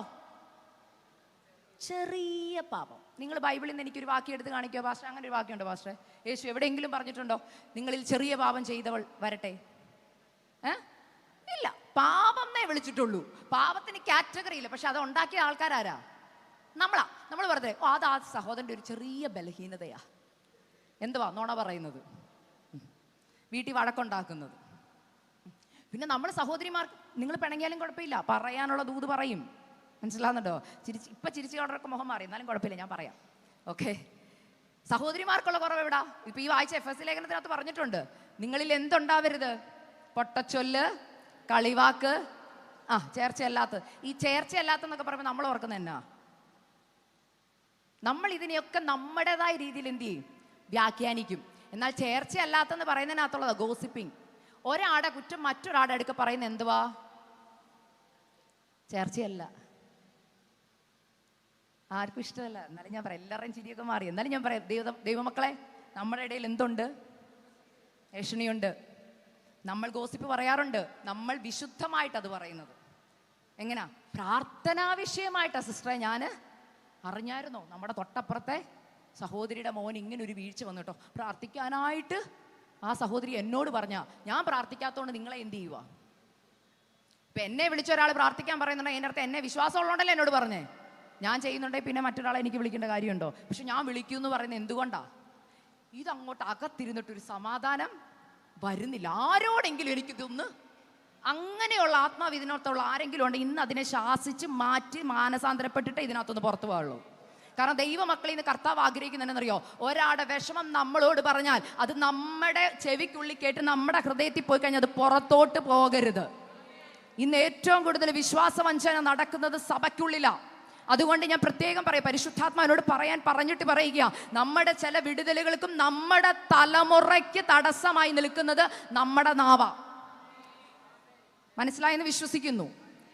നമ്മൾ ചിലരുടെ തലമുറകളെ നോക്കി കളിയാക്കി പറയുന്ന നാളെ നമ്മുടെ മക്കൾക്ക് വരുമ്പോഴേ അറിയത്തുള്ളൂ. എൻ്റെ മമ്മി അമ്മച്ചിയൊക്കെ പറയുന്നൊരു പഴഞ്ചൊല്ലുണ്ട്, പഴുത്ത ഇല വീഴുന്നത് കണ്ട് പച്ചയില എന്ത് ചെയ്യരുത്? ചിരിക്കരുത്. കേട്ടവർ എത്ര പേരുണ്ട് ഇതിനകത്ത്? കേട്ടിട്ടില്ലാത്തവർ കേട്ടോ? പഴുത്ത ഇല വീഴുന്ന കണ്ട് പച്ചയില, അർത്ഥം എന്തുവാ? നമ്മുടെ സഭയ്ക്കുള്ളിലും നമ്മുടെ ദേശത്തും നടക്കുന്ന ഒരു വിഷയം നമ്മൾ ചർച്ചാ വിഷയമാക്കി കളിയാക്കി, അല്ലെങ്കിൽ അവർക്ക് അങ്ങനെ വരണമായിരുന്നു അല്ലെങ്കിൽ എന്ന് പറയുമ്പോൾ ഓർത്തോ, സ്വർഗം ഇത് കേട്ടോണ്ടായിരിക്കുന്നേ. നമ്മുടെ വീട്ടിലുമുണ്ട് തലമുറകൾ, നമ്മുടെ തലമുറയ്ക്കുണ്ട് ഒരു ഭാവി. എന്നാൽ ദൈവം അവിടെയാ പറഞ്ഞേ, നിങ്ങൾ വിധിക്കപ്പെടാതിരിക്കേണ്ടതിന് നിങ്ങൾ ആരെയും വിധിക്കരുത്. ഞാനിതൊക്കെ പറയാൻ കാരണം ഞാൻ ജീവിതത്തിലെ അനുഭവങ്ങളിൽ നിന്ന് ഇത് പറയുന്നത്. ഞാൻ ഈ മോളോട് ഇതൊക്കെ പറഞ്ഞു, മോള് പറഞ്ഞു, ചേച്ചി ഞാൻ ഒത്തിരി പേരെ വിധിച്ചിട്ടുണ്ട് ചേച്ചി, കളിയാക്കിയിട്ടുണ്ട് ചേച്ചി, അവരെയൊക്കെ വിളിച്ച് എനിക്ക് ക്ഷമ പറയണം. പിന്നെ 1 മണിക്കൂർ ശുദ്ധീകരണത്തിൻ്റെ, അവൾ വേറെ റൂമിൽ പോരുന്ന് ശുദ്ധീകരണം പ്രാപിക്കുക, ഞാൻ ഇവിടെ നിന്ന് പ്രാർത്ഥിച്ച് ഇവളെല്ലാവരെയും വിളിച്ച് ക്ഷമയൊക്കെ പറഞ്ഞ് ചെയ്യേണ്ടൊക്കെ, പപ്പായെ വിളിച്ച് ക്ഷമ പറഞ്ഞു, അമ്മയെ വിളിച്ച് ക്ഷമ പറഞ്ഞു, വന്ന് പ്രാർത്ഥിക്കാൻ അങ്ങോട്ടിരുന്നു. 5 മിനിറ്റ് ആയതേ ഉള്ളൂ. ഞാൻ നോക്കിയപ്പോൾ അതാണ്ട് പരിശുദ്ധാത്മാവിൻ്റെ ശക്തി അവിടെ മേലെ അങ്ങോട്ട് മുറിക്കകത്തോട്ട് ഇറങ്ങിയിട്ട് അവൾ അന്യ ഭാഷ ദൈവത്തെ ആരാധിക്കുക, ഹല്ലേലൂയ, ദൈവത്തെ സ്തുതിക്കുക. എനിക്ക് വളരെ സന്തോഷം തോന്നി. ഞാനും ഒരുമിച്ച് ആരാധിച്ചു. മണിക്കൂറുകൾ നീണ്ടു നിന്ന ആരാധനയായിരുന്നു മുറിക്കുള്ളിൽ. ഹല്ലേലൂയ. അങ്ങനെ ആരാധിച്ചു കൊണ്ടിരുന്നപ്പോൾ പരിശുദ്ധാത്മാവ് എന്നോട് അന്നൊരു കാര്യം സംസാരിച്ചായിരുന്നു. പരിശുദ്ധാത്മാവിന്റെ ശക്തി അനുഭവിച്ചറിയുന്നത് പോലെ തന്നെ അവൾ കണ്ടു. എന്ത് ചെയ്യണം? അറിയണം. പക്ഷെ അതെന്താണെന്ന് എനിക്ക് മനസ്സിലായില്ല. അന്ന് രാത്രിയിലാണ് എൻ്റെ ഹസ്ബൻഡ് ജോലി കഴിഞ്ഞ് വന്നിട്ട് പറഞ്ഞ, നാളെ രാവിലെ എനിക്ക് പോകേണ്ടതുകൊണ്ട് നേരത്തെ കിടക്കാം. ഞാൻ പറഞ്ഞു ഓക്കെ. ഈ മോള് വീട്ടിലുണ്ട്. അപ്പം എന്നോട് പറഞ്ഞു, ചേച്ചി ഞാൻ ഇന്ന് പോകുന്നില്ല, ഇന്നും കൂടെ ഞാൻ ചേച്ചിയുടെ നമുക്ക് രാത്രിയിൽ ഇരുന്ന് പ്രാർത്ഥിക്കാം. അതാ ആത്മാവ് പ്രാപിച്ചവൻ്റെ ഗുണം എന്നറിയോ? പ്രാർത്ഥന എന്ന് കേൾക്കുമ്പോൾ ഒട്ടനെ ചാടി കൂടി വരും. പരിശുദ്ധാത്മാവിൻ്റെ അഭിഷേകം നഷ്ടപ്പെട്ടവരുടെ ആദ്യത്തെ പ്രത്യേകത എന്നാണെന്നറിയോ? അവർക്ക് പ്രാർത്ഥന എന്ന് കേൾക്കുമ്പോൾ ആദ്യം വരുന്നുണ്ടോ, ഓ പ്രാർത്ഥിക്കാനാണോ, എന്നാൽ ഞാൻ ജീവനില്ലല്ലോ, മരിച്ചു പോയല്ലോ. ഉറങ്ങുന്നവൻ, അതിൻ്റെ പ്രത്യേകതയാ. ചാവാറായ ശേഷിപ്പ് എന്നൊക്കെ പറഞ്ഞ് വെളിപ്പാട് പുസ്തകത്തിൽ ഒരു വാക്യമുണ്ട്. എന്തുവാ? ജീവനുള്ളെന്ന് പേരുണ്ട്, പക്ഷേ മരിച്ചവനാ. അതിൻ്റെ പ്രത്യേകത എന്നാ? മരിച്ചവനോട് ഇന്ന് പ്രാർത്ഥിക്കാൻ വരാൻ പറഞ്ഞാൽ വരുമോ? ജീവനുള്ളവൻ എന്ത് ചെയ്യും? റെസ്പോണ്ട് ചെയ്യും. നിങ്ങൾ ജീവനുണ്ടോ എന്ന് ഇന്ന് ചെക്ക് ചെയ്യണം. പ്രാർത്ഥിക്കാൻ പറയുമ്പോൾ രാത്രിയുടെ യാമങ്ങളിൽ പരിശുദ്ധാത്മാവ് തട്ടുമ്പോൾ നമ്മൾ എന്ത് ചെയ്യണം? പ്രാർത്ഥിക്കണം. പ്രാർത്ഥനാ ജീവിതം ഇല്ലെങ്കിൽ നമ്മൾ തളർന്നു പോകും. ഹല്ലേലൂയ. ഈ മോള് പറഞ്ഞു, ചേച്ചി പ്രാർത്ഥിക്കാം. ഞാൻ പറഞ്ഞു ശരി. ഞാനും എൻ്റെ ഹസ്ബൻഡും എനിക്ക് ദാനമായി തന്ന 2 കുഞ്ഞുങ്ങൾ, മൂത്ത മോക്ക് അന്ന് 4 വയസ്സും ഇളയ ആൾക്ക് 3 വയസ്സും, ഞങ്ങൾ ഇത്രയും പേരും ആ മോളും കൂടെ പ്രാർത്ഥനാ മുറി കയറി പ്രാർത്ഥിച്ചു കൊണ്ടിരുന്നപ്പോൾ ഹല്ലേലൂയ ഈ മോള് പ്രാർത്ഥിച്ചു തുടങ്ങി. ഞാൻ പറഞ്ഞു ഇന്ന് മോള് പ്രാർത്ഥിക്കാൻ പറഞ്ഞു. അവളിങ്ങനെ പ്രാർത്ഥിച്ചു വന്നപ്പോൾ, മലയാളത്തിലാണ് പ്രാർത്ഥിച്ചു തുടങ്ങിയതേ, പ്രാർത്ഥിച്ചു തുടങ്ങിയിട്ട് എൻ്റെ ഹസ്ബൻഡിന് വേണ്ടി പ്രാർത്ഥിക്കാൻ തുടങ്ങിയവൾ. അപ്പം എൻ്റെ ഹസ്ബൻഡ് മലയാളം അറിയത്തില്ല, ഇംഗ്ലീഷ് മാത്രമേ അറിയൂ, ഒരു വാക്ക് പോലും മലയാളം സംസാരിക്കത്തില്ല. അപ്പം മലയാളത്തിൽ എനിക്ക് വേണ്ടി പ്രാർത്ഥിച്ചുകൊണ്ടിരുന്നിട്ട് പെട്ടെന്ന് എൻ്റെ ഹസ്ബൻഡിന് വേണ്ടി പ്രാർത്ഥിച്ചുകൊണ്ട് പെട്ടെന്ന് പുള്ളിക്കാരി ഇംഗ്ലീഷിൽ ഇങ്ങനെ പറഞ്ഞു, അച്ചച്ച ദൈവത്തിന് അച്ചച്ചനെ ഉപയോഗിക്കാൻ പ്ലാനുണ്ട്, 100 പേരുടെ നടുവിൽ അച്ചച്ചൻ വചനവുമായിട്ട് നിൽക്കുന്നത് ഞാൻ കാണുന്നെന്ന് പറഞ്ഞു. എനിക്കിത് ഭയങ്കര സന്തോഷം തോന്നുന്നു. കാരണം അഭിഷേകം കിട്ടിയതേ ഉള്ളൂ, ദാണ്ട് പ്രവചിക്കുന്നു. എനിക്ക് ഭയങ്കര സന്തോഷം. കാരണം എനിക്കറിയാം ഇത് നടക്കാൻ പോകുന്ന പ്രവചനമാണ്. കാരണം ഇത് ദൈവം എന്നോട് സംസാരിച്ചപ്പോൾ അടുത്ത ആൾ പറയുന്നു, ആരാ? പെന്തക്കോസ്തിന്റെ പാരമ്പര്യം ഇല്ല, ഈ ഇടയ്ക്ക് വിശ്വാസത്തിലേക്ക് വന്നതേ ഉള്ളൂ. തെളിവ് സഹിതം ആ കുഞ്ഞ് ഞാൻ ഏറ്റെടുക്കുന്നു. എൻ്റെ ഹസ്ബൻഡോട് പറഞ്ഞ് ഏറ്റെടുത്ത് പ്രാർത്ഥിക്കാൻ പറഞ്ഞു. എൻ്റെ ഹസ്ബൻഡ് ജോലിയോടുകൂടെ നിൽക്കുന്ന ഒരാളാ. എൻ്റെ അച്ഛൻ മിനിസ്ട്രിയിലോട്ട് അങ്ങോട്ട് ഇറങ്ങിയിട്ടില്ല. എന്നാൽ മിനിസ്ട്രിയുടെ വിളിയുള്ളൊരു കുടുംബത്തിലെ മോനാ. അല്ലെങ്കിൽ എനിക്കറിയാം ആ അപ്പൻ്റെ മേൽ പകർന്ന അതേ അഭിഷേകം അടുത്ത ഇരട്ടി ശക്തിയോടെ എൻ്റെ ഹസ്ബൻഡിൻ്റെ മേൽ വരുമെന്ന് എനിക്കറിയാവുന്നത് കൊണ്ട് ഞാനും പ്രാർത്ഥിച്ചുകൊണ്ടിരിക്കുക. അപ്പോഴേ ഈ ദൂത് കേൾക്കുന്നു. ഞാൻ ദൈവസന്നിധിയിൽ അത് ഏറ്റെടുത്തു. നടന്ന കാര്യം ഞാൻ പറയാം. ഹല്ലേലൂയ. ഈ അച്ഛനോട് ഞാൻ പറഞ്ഞു, അച്ഛൻ സമർപ്പിച്ച് പ്രാർത്ഥിക്കാൻ പറഞ്ഞു. എൻ്റെ ഹസ്ബൻഡ് സമർപ്പിച്ച് പ്രാർത്ഥിച്ചു. പ്രാർത്ഥന കഴിഞ്ഞപ്പോൾ എഴുന്നേറ്റു. ഞാൻ കിച്ചണിലേക്ക് പോന്നു. എൻ്റെ ഹസ്ബൻഡ് വന്ന് ലിവിങ് റൂമിൻ്റെ സോഫായുടെ അടുക്കൽ ഇങ്ങനെ നിൽക്കുക. എൻ്റെ കുഞ്ഞുങ്ങൾ എൻ്റെ കൂടെ ഉണ്ട്. ഞങ്ങളെല്ലാവരും ഞാൻ പറയുന്നത് ഫുഡ് എടുക്കാമെന്ന് പറഞ്ഞ് നിൽക്കുക. പെട്ടെന്ന് ഞാൻ നോക്കുമ്പോൾ എൻ്റെ ഹസ്ബൻഡ് കയ്യിലിരുന്ന തൻ്റെ പുത്തൻ ഫോൺ നിലത്തേക്ക് ഇങ്ങനെ എറിയുന്നത് കണ്ടു. അപ്പം എൻ്റെ ഹസ്ബൻഡ് ഇച്ചിരി തമാശയൊക്കെ കാണിക്കുന്ന ആളായതുകൊണ്ട് ഞാൻ ഓർത്തു തമാശ കാണിക്കുമായിരിക്കും, പിള്ളേരെ കാണിക്കുമായിരിക്കും. പക്ഷെ എന്നാലും ഫോൺ എറിഞ്ഞപ്പോൾ എനിക്കൊരു സങ്കടം. പുത്തൻ ഫോണല്ലേ, ഹല്ലേലൂയ. വീണ്ടും ഞാൻ നോക്കിയപ്പോൾ അദ്ദേഹം കുനിഞ്ഞെട്ടി ഫോൺ എടുക്കാൻ ശ്രമിക്കും. അപ്പം എൻ്റെ മോൻ അടുത്ത് പോയി നിൽപ്പുണ്ട്. അപ്പം ഞാൻ ഓർത്ത് അവനായിട്ട് കളിക്കുമായിരിക്കും എന്നോർത്ത് ഇങ്ങനെ നോക്കുമ്പോൾ എടുക്കാൻ ശ്രമിക്കുന്നുണ്ട്. ഇങ്ങനെ കുനിയുന്നു, എഴുന്നേക്കുന്നു, കൈ ഇങ്ങനെ മേളിലോട്ടും താഴോട്ടും താങ്ങുന്നുണ്ട്, പക്ഷെ എടുക്കുന്നില്ല. കുറച്ച് നേരം കഴിഞ്ഞപ്പോൾ അച്ഛൻ പതുക്കെ എഴുന്നേക്കുന്ന കണ്ടപ്പോൾ ഇടത്തോട്ടൊരു ചെരിവുണ്ട്. പിന്നെ ഞാൻ കാണുന്ന കാഴ്ച, ഈ മുഖം ഈ വശത്തോട്ട് കോടിപ്പോയി. കേൾക്കണേ, ഈ മുഖം ഈ വശത്തോട്ട് കോടിപ്പോയി. ഒരു കൈ താണ്ട് തളർന്നു പോകുന്നു. ഞാൻ നോക്കിയപ്പോൾ കാല് വേച്ചു പോകും. അപ്പോൾ എനിക്ക് മനസ്സിലായി സ്ട്രോക്കാന്ന്. ഞാനൊരു നേഴ്സായിരുന്നേ, അതുകൊണ്ട് എനിക്കിത് സ്ട്രോക്ക് കണ്ടപ്പോഴേ മനസ്സിലായി. സ്ട്രോക്കാന്ന് മനസ്സിലായി. കാല് വേച്ചു പോയപ്പോൾ ഹല്ലേലൂയ എനിക്ക് മനസ്സിലായി പിടിച്ചില്ലെങ്കിൽ വീഴും. അതുകൊണ്ട് എനിക്ക് തന്നെ പിടിക്കാൻ പറ്റില്ല. വലിച്ചോണ്ട് എങ്ങനെയോ വലിച്ചു കൊണ്ടുവന്ന് കാലിൻ്റെ ബലം കുറയുന്നതിന് മുമ്പ് കൊണ്ട് ഡൈനിങ് ടേബിളിലെ ചെയറെ കൊണ്ട് ഇരുത്തുമ്പോൾ ഞാൻ നോക്കുമ്പോൾ ഒരു വശത്തോട്ട് കോടിയിട്ട് ഹല്ലേലൂയ തുപ്പലിങ്ങനെ ഒഴുകിക്കൊണ്ടിരിക്കുക. സംസാരിക്കാൻ പറ്റുന്നില്ല, വാക്ക് കുഴഞ്ഞുകൊണ്ടിരിക്കുക. എനിക്ക് പറയുന്നതൊന്നും തിരിയുന്നില്ല. ഈ സമയം ഞാൻ ഹല്ലേലൂയ ഇതാ പറഞ്ഞ സമയം തക്കത്തിൽ ഉപയോഗിക്കുന്നതിനെ കുറിച്ചാണ് പറഞ്ഞു വരുന്നത് കേട്ടോ. പ്രാർത്ഥനയിൽ എങ്ങനെ സമയം തക്കത്തിൽ ഉപയോഗിക്കണം. ഹല്ലേലൂയ. ഞാൻ ദൈവസന്നിധിയിൽ ഇങ്ങനെ ചോദിച്ചു, പെട്ടെന്ന് എനിക്ക് എന്തോ ചെയ്യണമെന്ന് അറിയത്തില്ല. ഞാൻ മുമ്പേ പറഞ്ഞില്ലേ, നമ്മൾ പുതിയ യായാലുമാരാ. ആദ്യം നമ്മൾ എന്തെടുക്കും? ഫോൺ എടുക്കും. അത് തന്നെ, ഹല്ലേലൂയ. ആദ്യം എടുക്കേണ്ടത് ഫോണാണ്. എനിക്ക് പക്ഷേ ഫോൺ എടുക്കാൻ പറ്റുന്നത് കാരണം ഹസ്ബൻഡ് ഇങ്ങനെ പിടിച്ചേ. കാരണം ഡൈനിങ് ടേബിളിൻ്റെ ചെയറിലാണെങ്കിലും ചെരിഞ്ഞാണ് പോകുന്നത്. ഞാൻ കൈവിട്ട താഴെ കിടക്കും.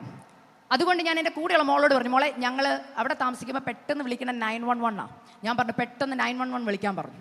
നമുക്കറിയാവുന്ന എമർജൻസി നമ്പർ അതാ. ഞാൻ പറഞ്ഞു ഫോൺ എടുത്ത് ആദ്യം വിളിക്കുന്ന 911 വിളിച്ചു.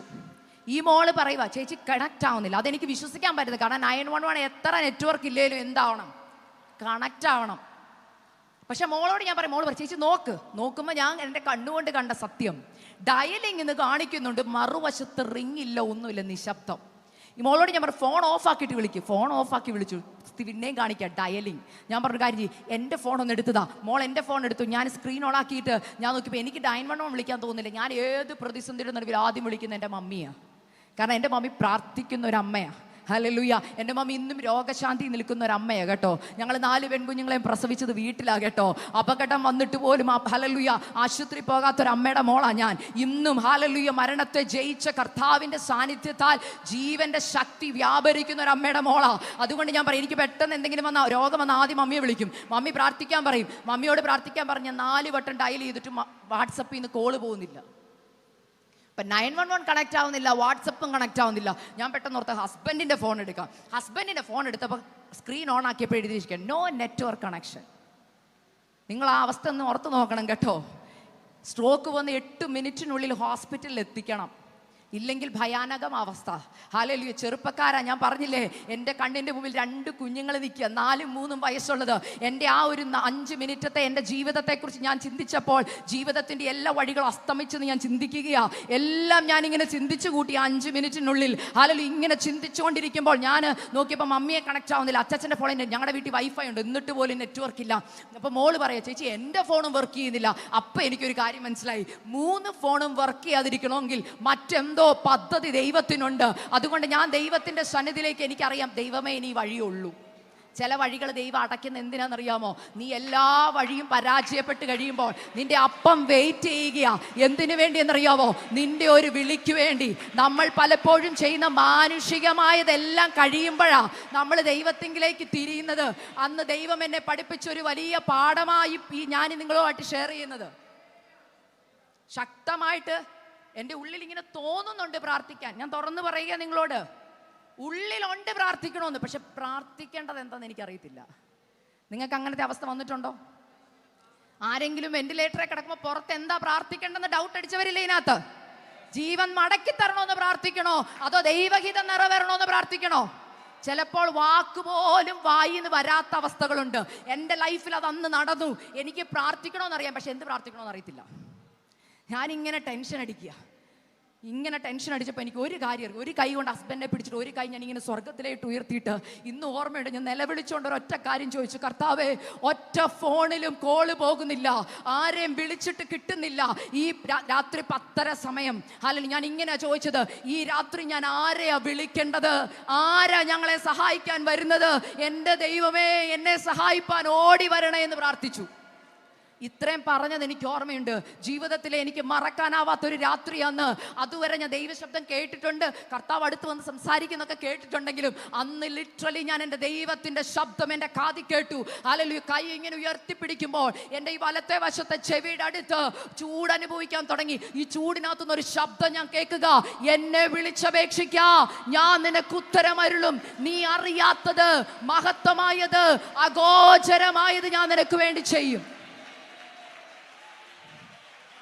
അന്ന് വരെ ഞാൻ നോക്കിയപ്പോൾ അത് വെറും എനിക്കൊരു വാക്യമാ. ഞാൻ തുറന്നു പറയുക, അന്ന് വരെ എനിക്കത് വെറും വാക്യമാ. എന്നാ പഠിച്ച സിസ്റ്ററെ? 10 വയസ്സുള്ളപ്പോൾ പഠിച്ചതാ. എന്തിനു വേണ്ടിയാ പഠിച്ചത്? ചർച്ചിൽ ഫ്രണ്ടി വന്ന് പറയാൻ. ആ വാക്യമായിട്ട് സിസ്റ്ററിന് വല്ല ബന്ധമുണ്ടോ? ഒരു ബന്ധവും ഇല്ല. ശരിക്കും 66 പുസ്തകത്തിൽ ഓരോ വാക്യം എടുത്തിട്ട് ചോദിക്കണം, ഈ വാക്യത്തിന് എനിക്കുമായിട്ട് വല്ല ബന്ധമുണ്ടോ? പകുതി വാക്യത്തിന് നിങ്ങളോട് പറയുന്ന വാക്കെന്നാ? എനിക്ക് ആ വാക്യമായിട്ട് ഒരു ബന്ധവും ഇല്ല. നമുക്കാകെ ബന്ധമുള്ള വാക്യം എന്നാ? എൻ്റെ ദൈവമോ, നിങ്ങളുടെ ബുദ്ധിമുട്ടൊക്കെ മഹത്വത്തോടെ. അതല്ലാത്ത ഒരു വാക്യമായിട്ട് എനിക്ക് തോന്നില്ല ആർക്കും വലിയ ബന്ധമുണ്ടെന്ന്. പിന്നെ ഒരു വാക്യം കൊണ്ടുണ്ട്, എന്താ? ഒന്നിനെക്കുറിച്ചും. പക്ഷെ ഞാൻ ആ വാക്യം വായിക്കും പറയും, നമ്മളിത് വിചാരപ്പെട്ടോണ്ടല്ലേ ആ വാക്യം. അതാ ഞാൻ പറയും ബന്ധമില്ലെന്ന്. ശരിക്കും നമ്മൾ പറയുന്നതെല്ലാം പരസ്പര ബന്ധമില്ലാത്ത കാര്യങ്ങളും എല്ലാവാ. എന്നാൽ അന്നും എനിക്കും ഇങ്ങനെയായിരുന്നു. ഞാനും ആ കൂട്ടത്തിലുള്ള ആളാ. വാക്യമായിട്ടൊരു ബന്ധവും ഇല്ല. പെട്ടെന്ന് എനിക്ക് തോന്നി, ഇതൊരു വാക്യമല്ലേ? റെഫറൻസ് വരെ മറന്നുപോയി ടെൻഷൻ കൊണ്ട്. പെട്ടെന്ന് എനിക്കൊരു കാര്യം മനസ്സിലായി. അപ്പോൾ ഒരു മിനിറ്റ് കൊണ്ട് നടന്ന കാര്യമാണ് പറയുന്നേ. എനിക്കൊരു കാര്യം മനസ്സിലായി, വെറുതെ അല്ല ഫോണൊന്നും. സ്വർഗം അടച്ചാൽ പിന്നെ ഈ ഭൂമിയിൽ ഏതെങ്കിലും കണക്ഷൻ വർക്കാവുമോ? വർക്കാവത്തില്ല. ചിലരെയൊക്കെ ദൈവത്തിലോട്ട് അടുപ്പിക്കണമെങ്കിൽ, ചില അടുത്ത സ്റ്റെപ്പിലേക്ക് കടത്തണമെങ്കിൽ ഒരു ശോധനയുടെ കാലം ദൈവം അനുവദിക്കും. എന്തിനെന്നറിയാമോ? വചനത്തിന്റെ ശക്തി പഠിപ്പിക്കുവാൻ, ദൈവം ആരെന്ന് ഒരിക്കൽ കൂടി തെളിയിച്ചു തരാൻ. എൻ്റെ ജീവിതത്തിൽ ആ വാക്യത്തിന് ഭയങ്കര ശക്തിയാ. അപ്പൊ എനിക്ക് മനസ്സിലായി, കർത്താവിനെ വിളിച്ചപേക്ഷിച്ചിട്ടേ കാര്യമുള്ളൂ. അപ്പോഴാണ് ഞാൻ നോക്കി, ഈ അഭിഷേകം പ്രാപിച്ച മോൾ എൻ്റെ അടുക്ക് നിൽക്കുക. ആ മോൾ എന്നോട് ചോദിക്കുക, ചേച്ചി എന്തുവാ ചെയ്യണ്ടേ? ഞാൻ പറഞ്ഞു, മോളെ നമുക്ക് അഭിഷേകത്തിൽ പ്രാർത്ഥിക്കാം. അഭിഷേകത്തിൽ പ്രാർത്ഥിക്കാന്ന് ഞാൻ പറയുമ്പോൾ ഞാൻ ഉദ്ദേശിക്കുന്നത് എന്നാണെന്നറിയോ? മലയാളത്തിൽ പ്രാർത്ഥിക്കുക, പിന്നെ ശക്തിയിലങ്ങ് പ്രാർത്ഥിക്കുക. ഭയങ്കര ശബ്ദത്തിൽ പ്രാർത്ഥിക്കുന്നതാണ് ആത്മാവിലുള്ള പ്രാർത്ഥന. എന്നാൽ ഞാൻ പ്രാർത്ഥിക്കാൻ വേണ്ടി സ്തോത്രം പറഞ്ഞു തുടങ്ങിയപ്പോൾ എനിക്കൊരു കാര്യം മനസ്സിലായി. ഞാൻ പറഞ്ഞില്ലേ പ്രാർത്ഥിക്കേണ്ടത് എന്തെന്ന്? ഇപ്പം നിങ്ങൾ ചോദിക്കും, എന്തോ സിസ്റ്ററെ ഭർത്താവിനെ വിടുവിക്കണമെന്ന് പ്രാർത്ഥിച്ചാൽ പോരെയെന്ന്. അല്ലേ? എനിക്ക് ഈസിയാ. പക്ഷെ എൻ്റെ പ്രശ്നം ഇതാ, ഞാൻ എന്തോ പ്രാർത്ഥിക്കേണ്ടത്? കർത്താവെ, ഫോണിൽ നെറ്റ്വർക്ക് വരണം, 911 വിളിച്ച് ഡോക്ടർമാർ വന്ന് ഹോസ്പിറ്റലിൽ കൊണ്ടുപോയി ട്രീറ്റ് ചെയ്ത് വിടുവിക്കണം. അതാണ് ആദ്യത്തെ പ്രാർത്ഥന. രണ്ടാമത്തെ പ്രാർത്ഥന, ദൈവം ഇറങ്ങി വന്ന് എന്ത് ചെയ്യണം? അത് എനിക്ക് സത്യം പറഞ്ഞാൽ ലാസ്റ്റ് ഓപ്ഷനാണ്. പക്ഷെ നമുക്ക് സന്തോഷം എന്നാ? ഒന്ന് ആശുപത്രിയിലൊക്കെ ഒന്ന് പോയി 2 വർക്കേഴ്സ് കടന്ന്, അല്ലേ, ഒന്ന് വിടുതൽ പ്രാപിക്കുന്നത്. അപ്പോൾ ആദ്യത്തെ എൻ്റെ പ്രാർത്ഥന എന്താ? കർത്താവ് നെറ്റ്വർക്ക് വരണമെന്നാ. കർത്താവിന് ഇത് അറിയാം. അതിനാണ് നമുക്ക് ഒരാളെ സഹായിക്കാൻ തന്നിരിക്കുന്നത്, പരിശുദ്ധാത്മാവ്. നമ്മൾക്ക് എവണ്ണം പ്രാർത്ഥിക്കണമെന്ന് അറിയില്ല. ചില ഉദ്ദേശം നമ്മൾ പ്രാർത്ഥിക്കുന്ന നടക്കാത്തതിൻ്റെ കാര്യം നമ്മൾ പ്രാർത്ഥിക്കുന്ന ഇതുവരെ ദൈവം അക്സെപ്റ്റ് ചെയ്തിട്ടില്ല. കാരണം നമുക്ക് പ്രാർത്ഥിക്കേണ്ടത് എങ്ങനെയെന്ന് അറിയത്തില്ല. അന്ന് ദൈവാത്മാവ് എന്ത് ചെയ്തെന്നറിയാമോ? പ്രാർത്ഥിക്കേണ്ടത് എന്തെന്നറിയാതെ ടെൻഷൻ അടിക്കുന്ന ഞാനിങ്ങനെ പറഞ്ഞു, കർത്താവെ, ഞാൻ എന്തുവാ പ്രാർത്ഥിക്കേണ്ടത്? അങ്ങയുടെ ഹിതം നടക്കാൻ പ്രാർത്ഥിക്കണോ? എനിക്കെല്ലാം നഷ്ടമാകും. ഉള്ളിൽ ഇങ്ങനെ ഇത് കടൽ പോലെ തിര പോലെ ഇങ്ങനെ ഉയർന്നു വരുമ്പോൾ ഞാൻ പോലും അറിയാതെ ആദ്യമായി എൻ്റെ ജീവിതത്തിൽ പരിശുദ്ധാത്മാവ് എൻ്റെ പ്രാർത്ഥന ഏറ്റെടുത്തു.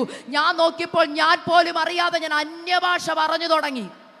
ഇന്ന് ഒരുപാട് പുതിയ പെന്തക്കോസ്തുകാർ ഇറങ്ങിയിട്ടുണ്ട്, അന്യഭാഷ കളിയാക്കുന്നവര്. ഹല്ലേലൂയ, നിനക്ക് കളിയാക്കാം, പക്ഷെ അതിൻ്റെ മേൽ വ്യാപരിക്കുന്ന ഒരു ശക്തിയുണ്ട് കേട്ടോ. നീ അന്യഭാഷയെ പ്രാർത്ഥിക്കുമ്പോൾ നീ ദൈവത്തിനോടാ പ്രാർത്ഥിക്കുന്നത്. ഹല്ലേലൂയ. സാത്താന്യ മണ്ഡലങ്ങൾക്ക് അത് തിരിച്ചറിയാൻ പറ്റത്തില്ല. Hallelujah, hallelujah. പാരമ്പര്യത്തിന്റെ കെട്ടുകളെ നശിപ്പിക്കുവാൻ അതിന് കഴിയും. ഹല്ലേലൂയ. ഞാൻ അന്യഭാഷയെ പ്രാർത്ഥിച്ചു തുടങ്ങി. ഞാൻ നോക്കിയപ്പോൾ നമ്മുടെ അഭിഷേകം പ്രാപിച്ച മോളും കൂടെ അന്യഭാഷയെ പ്രാർത്ഥിക്കുന്നു. ഓർക്കണം, ഹൈന്ദവ വിശ്വാസത്തിൽ നിന്ന് വന്നതാണേ. ആ കൊച്ചൊരു പെന്തക്കോസ്ത് ചർച്ചിൽ പോയിട്ടില്ല, അത്ഭുതങ്ങളും അടയാളങ്ങളും കണ്ടിട്ടില്ല. ആ കൊച്ചു കേട്ടിട്ടേ ഉള്ളൂ. ഞാൻ എപ്പോഴും ഞങ്ങൾക്ക് കിട്ടിയ രോഗസൗഖ്യമൊക്കെ പറയും. ഞാനും കുറച്ച് നാളൊക്കെ ഞാൻ നേഴ്സിങ്ങിനൊക്കെ പോയി കഴിഞ്ഞാൽ മരുന്ന് ഉപയോഗിക്കാൻ തുടങ്ങി. അതുവരെ ഞങ്ങൾ ആരും മരുന്ന് എടുത്തിട്ടില്ല, വാക്സിൻസ് എടുത്തിട്ടില്ല. ഞങ്ങൾ 4 മക്കളും ആശുപത്രിയിൽ പോയിട്ടില്ല, ആശുപത്രി കണ്ടിട്ടില്ല. അതുകൊണ്ട് ഞങ്ങളുടെ എല്ലാം ഫെയ്ത്തോമിലാണ്. മനസ്സിലായോ? പനി വന്നാൽ പ്രാർത്ഥന, വലിയ അസുഖം വന്നാലും പ്രാർത്ഥന.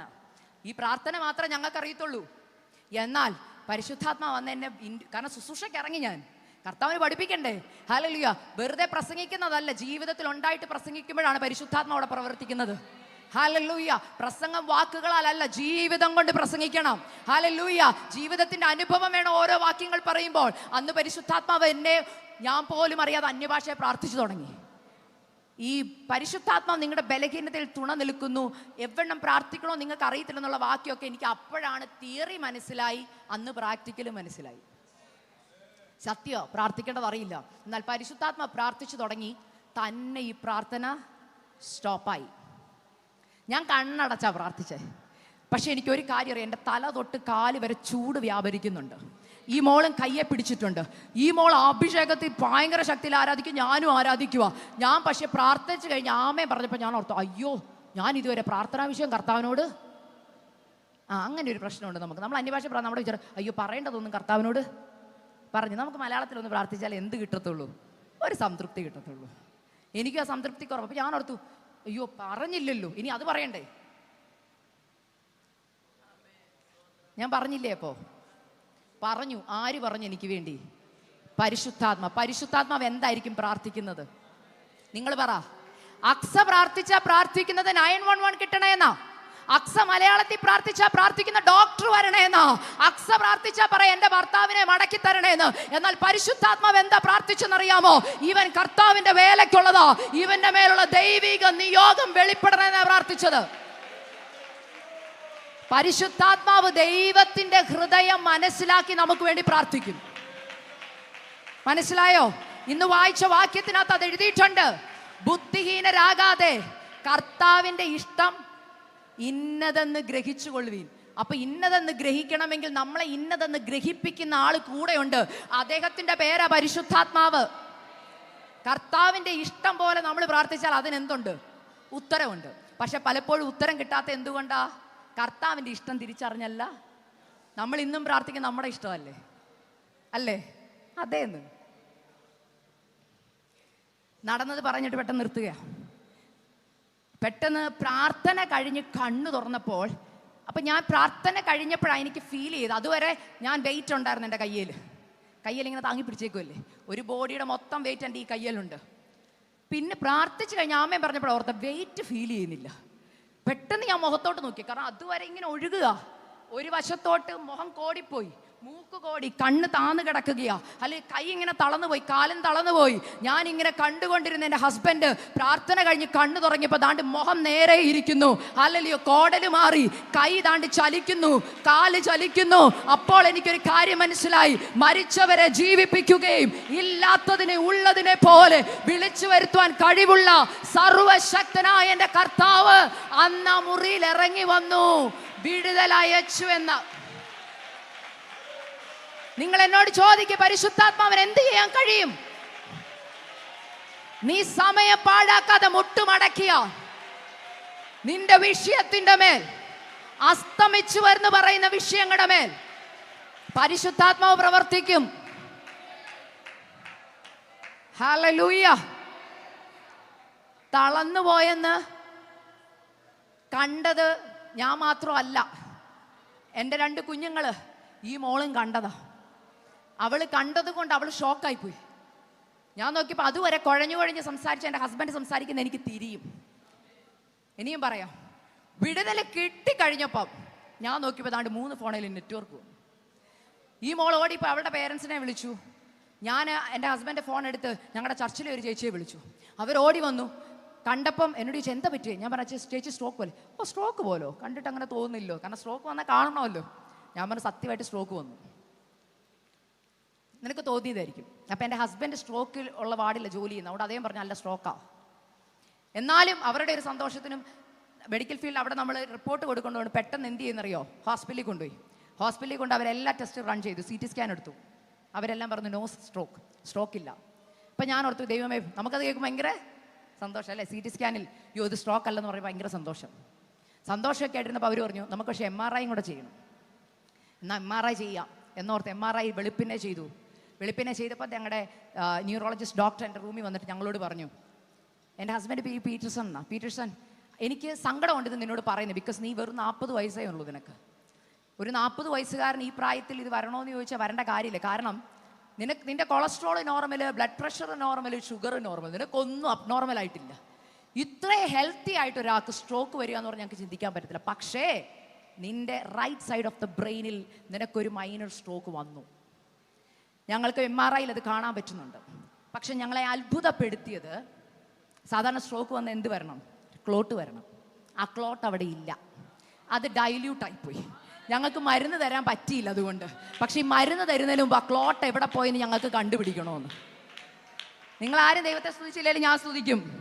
എനിക്കറിയാം ആ ക്ലോട്ട് എവിടെ പോയെന്ന്. ഹല്ലേലൂയ.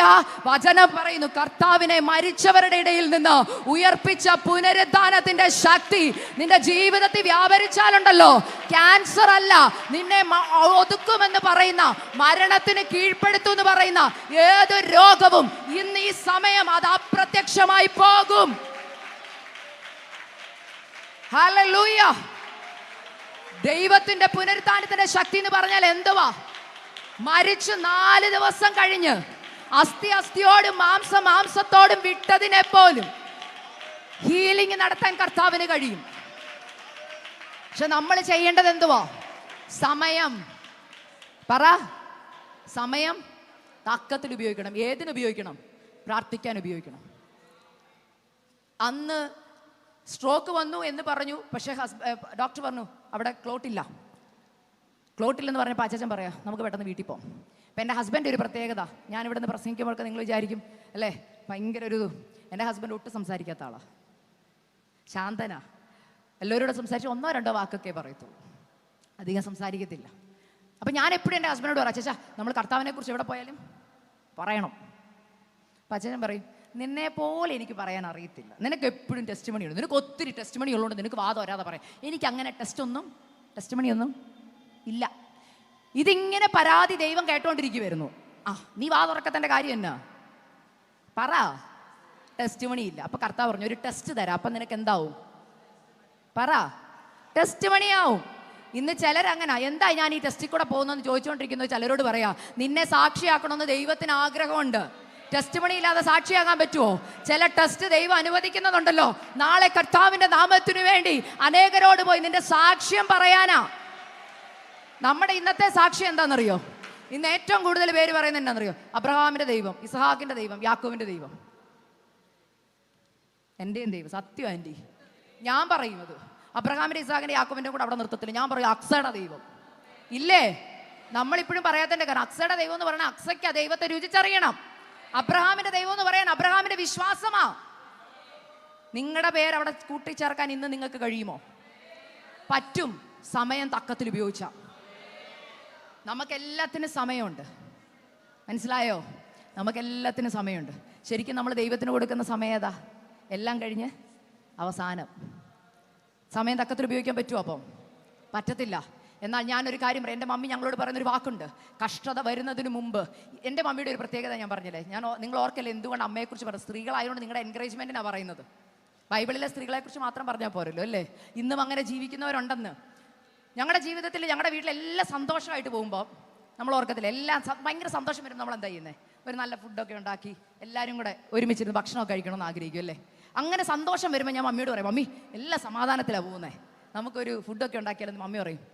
എല്ലാ സമാധാനത്തിലാണ് പോകുന്നല്ലേ? ആ എന്നാ സൂക്ഷിക്കണം, ഇരുന്ന് പ്രാർത്ഥിക്കേണ്ട സമയമാണ്. അങ്ങനെ സന്തോഷം തോന്നുമ്പോൾ ഞങ്ങളുടെ മമ്മിയെ കാണത്തില്ല. എവിടാന്നറിയോ? പ്രാർത്ഥനാ മുറി കാണും. 24 മണിക്കൂറും കിട്ടിയ മമ്മി പ്രാർത്ഥിച്ചുകൊണ്ടിരിക്കും. അപ്പം ഞാൻ അവർക്ക് എങ്ങനെ ഈ പ്രാർത്ഥിക്കും? മമ്മി പറഞ്ഞൊരു കാര്യമുണ്ട്, മോനെ, ഇപ്പം ഈ സമാധാനത്തിന് കാരണം എന്നാണെന്നറിയോ? നമ്മൾ ആത്മാവി പ്രാർത്ഥിക്കുമ്പോൾ ശത്രുവിനെ വഴി തടയുന്നത് കൊണ്ടാണ്. ഞാനിവിടെ പ്രാർത്ഥന നിർത്തിയ മതില് പൊളിച്ച് ശത്രു അകത്ത് കയറും. ഇന്ന് ആന്റി പറഞ്ഞില്ലേ, നീ വീടിന്റെ വിളക്കാന്ന്, വിളക്ക് അണഞ്ഞു പോയാൽ ശത്രു ഇരട്ടത്തകത്ത് കയറുമെന്ന്. ഇന്ന് പല വീട്ടില് ശത്രു വീടിന്റെ ഉള്ളിലുണ്ട്, തലമുറയുടെ ഉള്ളിലുണ്ട്, ഭർത്താക്കന്മാരുടെ ഉള്ളിലുണ്ട്, സഭയ്ക്കുള്ളിലുണ്ട്. എന്തുകൊണ്ടാ? വിളക്ക് കത്തിക്കാൻ സഹോദരിമാർ തയ്യാറാവണം. എപ്പോഴാ വിളക്ക് കത്തിക്കേണ്ടത്? നമ്മളൊക്കെ എപ്പോഴാ വിളക്ക് കത്തിക്കുന്നത്? സന്ധ്യ എന്ന് പറയുമ്പോൾ എപ്പോഴാ ആൻറ്റി? എന്നാലും ഒന്ന് കാണാം, വെളിച്ചം ഇച്ചിരി ഉണ്ടല്ലേ? അതായത് മൊത്തം ഇരുട്ടായി കഴിഞ്ഞാൽ ആരെങ്കിലും തപ്പിപ്പോയി വിളക്ക് കത്തിക്കുമോ? ആ മൊത്തം ഇരുട്ടാവട്ടെ എന്നിട്ട് പോയി കത്തിക്കാം. ആരെങ്കിലും കാണുമോ അങ്ങനെ? അല്ലെങ്കിൽ നമ്മൾ ഉപയോഗിക്കും, സമയം തക്കത്തിൽ ഉപയോഗിച്ച് എന്ത് ചെയ്യും? എല്ലാം എടുത്ത് അടുത്ത് വെക്കും. അപ്പൊ ചില ക്രമീകരണങ്ങൾ നമ്മൾ ചെയ്യണം. ഞാനിത് പറയാൻ കാരണം, നമ്മുടെ ജീവിതത്തിൽ വെളിച്ചം കെട്ടുപോകാൻ വെയിറ്റ് ചെയ്യുന്ന ഒരാളുണ്ട്. കള്ളൻ എപ്പോഴാ വരുന്നത്? വെട്ടമെല്ലാം ഇട്ടിരിക്കുമ്പോഴാണോ? ആണോ? ഇന്ന് CC ക്യാമറ പോലും കള്ളന് പേടിയില്ല അല്ലേ? കള്ളൻ വന്ന് വീട്ടിൽ പോകുന്നതിന് ഇപ്പോൾ CC ക്യാമറയുടെ ദൃശ്യങ്ങൾ ന്യൂസിൽ വരും, എന്നിട്ട് പോലും അവർക്ക് പേടിയില്ല. അവരെപ്പോഴാണ് വരുന്നത്? അവർ ഇതെല്ലാം പ്ലാൻ ഇരുട്ടിലാണ് വരുന്നത്. അപ്പോൾ ഇരുട്ടില്ലാതെ വെളിച്ചം എപ്പോഴും വീട്ടിൽ കിടന്നാലോ? കള്ളന്മാർ വെയിറ്റ് ചെയ്യും അല്ലേ? ഇരുട്ടാവട്ടെന്ന്. ഇതുപോലെ വെയിറ്റ് ചെയ്യുന്ന ഒരാളുണ്ട് കേട്ടോ. നിന്റെ തലമുറയെ നോട്ടമിടുന്ന ഒരാളുണ്ട് കേട്ടോ. അമ്മമാരെ, സീരിയലും കണ്ട് സിനിമയും കണ്ട് ആരുമില്ലെന്ന് പറയരുത്. എനിക്കറിയാം വിശ്വാസ സമൂഹത്തിന്റെ പോക്ക് എങ്ങോട്ടാന്ന് ചിന്തിക്കണം. പണ്ട് കുടുംബ പ്രാർത്ഥന ഉണ്ടായിരുന്നു വീട്ടിൽ 7 മണിയാകുമ്പോൾ. ഹല്ലേലൂയ. ഇന്ന് കുടുംബ പ്രാർത്ഥനകളില്ല. നിങ്ങൾ തന്നെ നിങ്ങളോട് ചോദിച്ചോ, നിങ്ങളുടെ വീട്ടിൽ എപ്പോഴാണ് കുടുംബ പ്രാർത്ഥനയെന്ന് പറ. നിങ്ങളുടെ വീട്ടിലെ കുടുംബ പ്രാർത്ഥന എപ്പോഴാണ്? നിങ്ങൾ തന്നെ ചിന്തിക്കുക. നമ്മൾ പറയും, മക്കൾ പറയും, അമ്മ പഠിക്കാനുള്ളതെല്ലാം പഠിച്ചു കഴിഞ്ഞിട്ട്. നമ്മൾ പറയും കുക്ക് ചെയ്യാനുള്ളതെല്ലാം കുക്ക് ചെയ്ത് കഴിഞ്ഞിട്ട്. അച്ചായം വന്ന് കഴിച്ച് കഴിഞ്ഞിട്ട്, എല്ലാം കഴിഞ്ഞിട്ട്. ഞാനൊരു കാര്യം ചോദിക്കട്ടെ, നമ്മളെല്ലാം കഴിഞ്ഞിട്ട് ദൈവത്തിന് നമ്മുടെ അവസാനത്തെ സമയം കൊടുക്കുമ്പോൾ നമ്മൾ എക്സ്പെക്ട് ചെയ്യുന്ന കർത്താവ് പ്രാർത്ഥിക്കുന്ന ഉടനെ എനിക്ക് ആദ്യം തന്നെ ഉത്തരം തരണം. അതെന്തോ പോളിസിയാണ്. പാസ്റ്റർ പറയുന്നുണ്ടെന്ന് തോന്നല്ലേ? ഒരു പഴഞ്ചൊല്ലുണ്ട്, കൊടുത്താ. അതിൻ്റെ കാര്യം എന്നാന്ന് എനിക്കറിയില്ല. അറിയോ നിങ്ങൾക്ക് ആർക്കെങ്കിലും? ഇല്ല. എന്തായാലും കേട്ടെ, കൊടുത്താൽ കൊല്ലത്തും കിട്ടുമെന്ന്. അപ്പം കൊല്ലത്ത് വന്ന് ഞാനൊരു കാര്യം ചോദിക്കട്ടെ, നമ്മൾ ദൈവത്തിനെല്ലാം എപ്പോഴാണ് കൊടുക്കുന്നത്?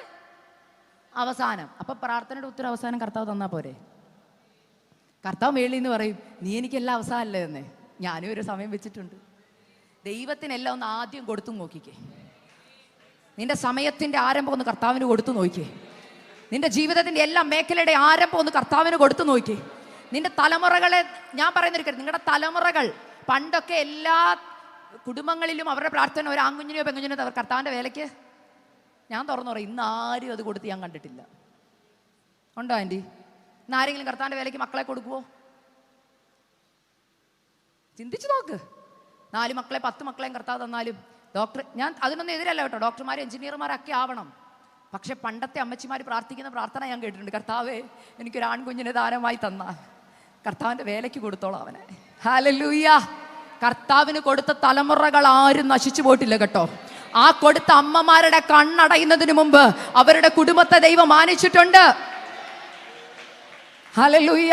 കർത്താവിന്റെ ക്രൂശ് ഒന്ന് താങ്ങിക്കൊടുത്തതേ ഉള്ളൂ കേട്ടോ. അവന്റെ തലമുറകൾ പിന്നീട് ക്രിസ്തുവിൽ പ്രസിദ്ധരായി. ഞാനൊരു കാര്യം പറയാം, ഞാനൊരു നേഴ്സായിരുന്നു. എൻ്റെ വീട്ടിൽ ഞാൻ പറയാം 4 കുഞ്ഞുങ്ങളിൽ മൂത്തയാളാ ഞാൻ. എൻ്റെ മമ്മിയും പപ്പായും ശരിക്കും ഞാൻ കഴിഞ്ഞുള്ള അനീതിയെ കർത്താവിൻ്റെ വേലയ്ക്ക് വേണ്ടി സമർപ്പിച്ചത്. ഞാൻ പലപ്പോഴും ഓർത്തിട്ടുണ്ട്, കർത്താവ് 2ാമത്തെ ആൾ പോയപ്പോൾ പിന്നെ എന്തിനാ എന്നെ കർത്താവിൻ്റെ വേലയ്ക്ക് വിളിച്ചു? അതും കർത്താവിൻ്റെ വേലയ്ക്ക് എന്നെ വിളിച്ചത് എവിടെയാണെന്നറിയോ? നല്ലൊരു രാജ്യമായ അമേരിക്കയെ കൊണ്ടുവന്ന് 6ന്റെ എക്സാം തയ്യാറാക്കി 6ന്റെ എക്സാം എഴുതാൻ റെഡി ആയിട്ടിരിക്കുമ്പോൾ കർത്താവ് പറയാ അതൊക്കെ വിട്ട് ഇറങ്ങിക്കോളാൻ. ഞാൻ ചോദിച്ചു, അപ്പം എൻ്റെ അപ്പ അമ്മ വീടില്ല, വസ്തുവില്ല, വാടകയ്ക്ക് താമസിക്കുന്ന അനിയത്തിമാർ 3 പേര്, അവരെ പഠിപ്പിക്കണം, ബാങ്കിൻ്റെ ലോൺ അടയ്ക്കണം. 100 ചോദ്യമാ. എല്ലാവരുടെയും കണ്ണ് ആരുടെ മേലാ? എന്തിനാ? കടം വീട്ടണം, ലോൺ അടയ്ക്കണം, അനീതിമാരെ 3 പേരെ പഠിപ്പിച്ചവരെ കെട്ടിച്ചും വിടണം, എല്ലാവരുടെയും പ്രതീക്ഷ അക്സയില ആണ്ടപ്പോൾ പ്രതീക്ഷകളെല്ലാം അട്ടിമറച്ചുകൊണ്ട് ദൈവത്തിൻ്റെ വിളി എൻ്റെ മേ വരിക. ഞാനിപ്പോൾ ഒരു മോടെ കാര്യം പറഞ്ഞില്ലേ, ആ മോൾ ഒരു ദിവസം ഞാനിങ്ങനെ പറഞ്ഞു, എനിക്കറിയില്ല ഇപ്പോഴും കർത്താവ് എന്തിനാ എന്നെ വിളിച്ചത്. അപ്പം ആ മോൾ ഒരു ദിവസം എന്നോട് പറഞ്ഞു, ചേച്ചി വചനത്തിലൊരു, ഞാനിങ്ങനെ അവൾ ലേവ്യ പുസ്തകമൊക്കെ വായിച്ചു വന്ന് പറഞ്ഞു, എല്ലാ വീട്ടിലും ആദ്യം ഉണ്ടാകുന്ന ആടുകളിൽ ആദ്യത്തെ ആട് ആർക്കുള്ളതാ? അത് ഓൾറെഡി ദൈവത്തിന് കൊടുക്കണ്ട, അത് ഓൾറെഡി പറ ഉള്ളതാണ്. അപ്പോൾ എനിക്ക് ഭയങ്കര സന്തോഷം തോന്നി. എന്നെ ആരും കൊടുക്കണ്ടായിരുന്നു, ദൈവം അങ്ങ് എടുത്തു വെച്ചേക്കുമായിരുന്നു. മനസ്സിലായെന്ന് വിശ്വസിക്കുന്നു. അപ്പം നിങ്ങളുടെയൊക്കെ വീട്ടിലെ ആദ്യ ജാതന്മാരെ ഓർത്തോണം, അത് ദൈവത്തിന് അങ്ങ് കൊടുത്തേക്കണം കേട്ടോ വിട്ട്.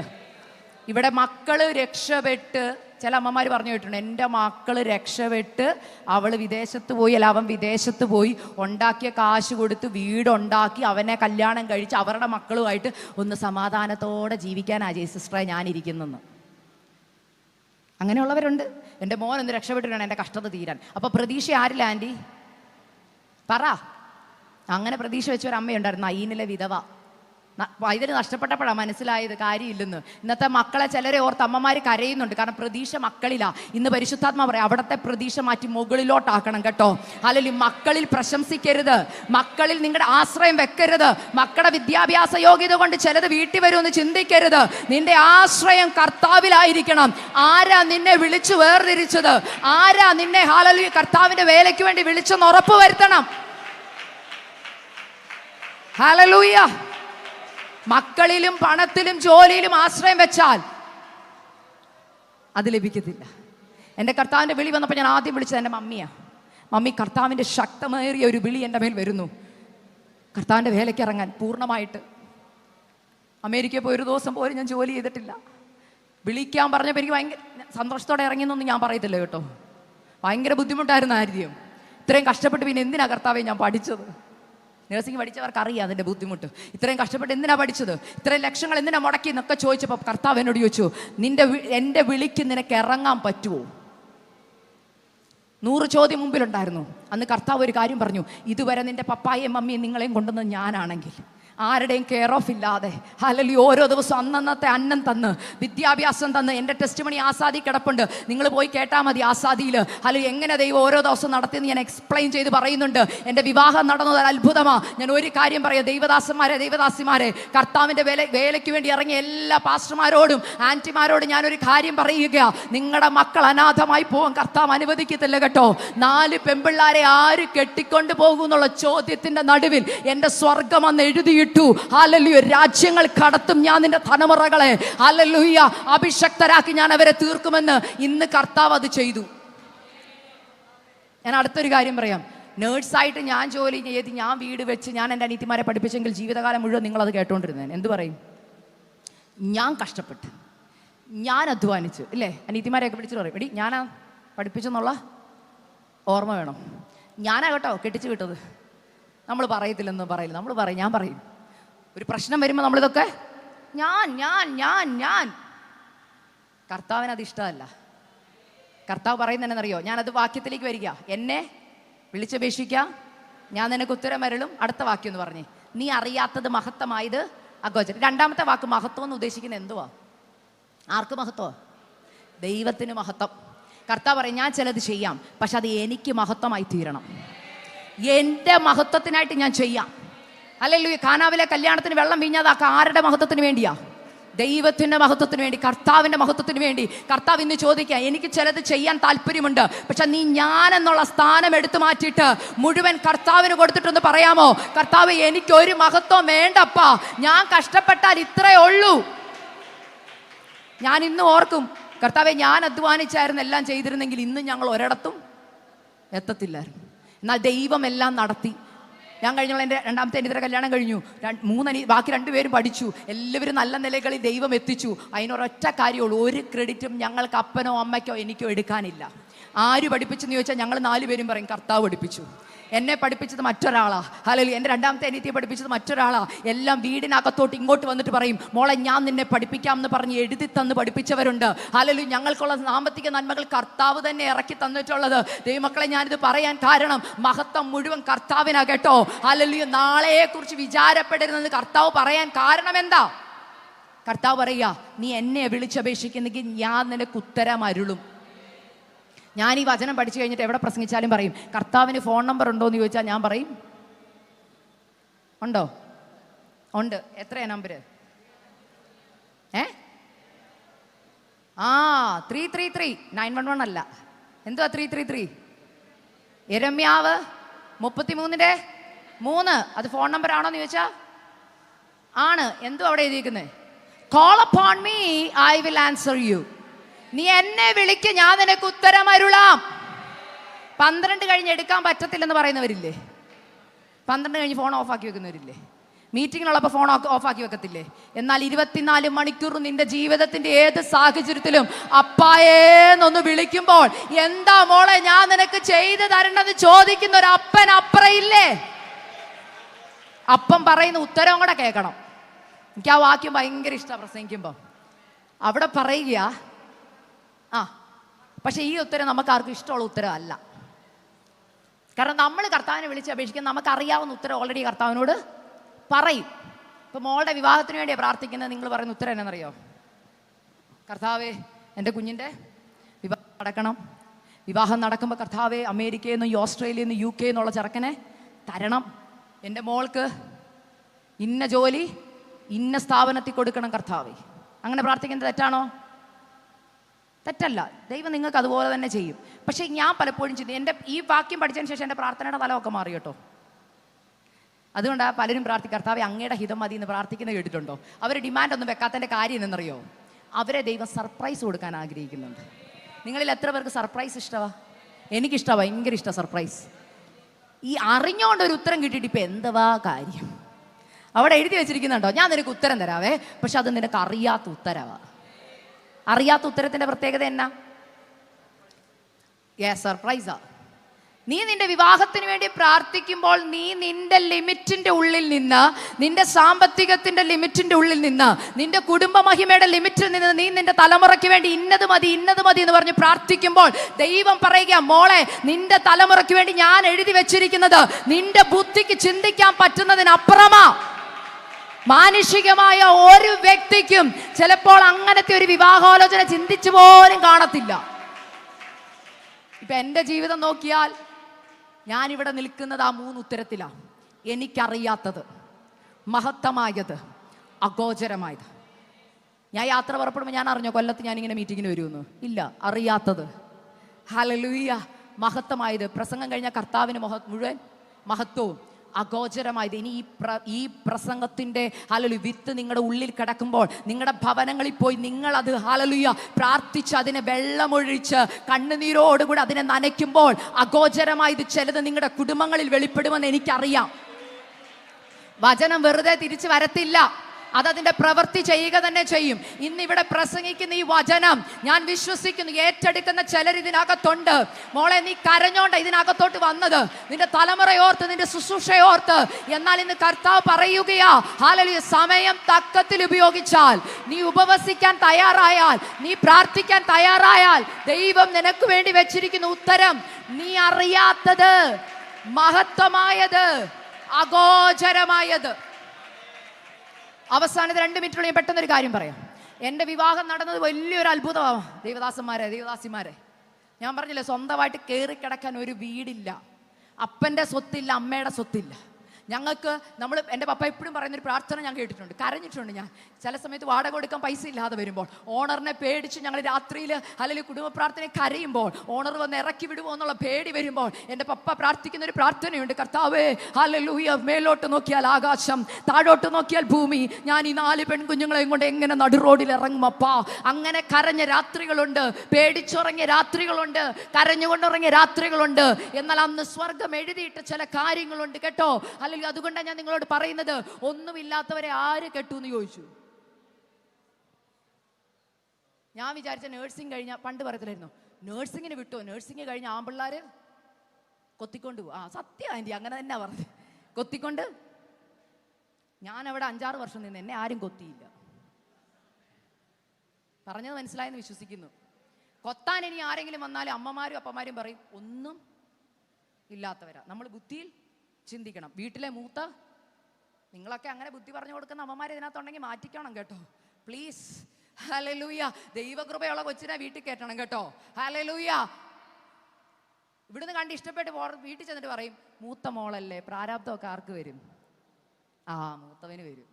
നമ്മളെല്ലാം ബുദ്ധി ചിന്തിക്കുന്നവരല്ലേ, നമ്മൾ പറഞ്ഞു കൊടുക്കും നമ്മുടെ ആൺപിള്ളേർക്കല്ലേ, മോനെ ആ ബാധ്യതയൊന്നും എടുത്ത്, ഭാര്യയല്ല, ഭാര്യ കിട്ടുന്നത് നന്മ കിട്ടും എന്നൊക്കെ പറഞ്ഞില്ലേ, ഇപ്പൊ പറയുന്നതന്നെ ബാധ്യത കിട്ടും. അങ്ങനെയൊക്കെ പറഞ്ഞ് പല കല്യാണാലോചന നടക്കാതിരുന്നപ്പോൾ ഹല്ലേലൂയ, എനിക്കൊരു ദൈവവചനം ഒരു ദൈവദാസി കൂടെ പ്രവചിച്ച് എന്നോടൊരു ദൂത് പറഞ്ഞു.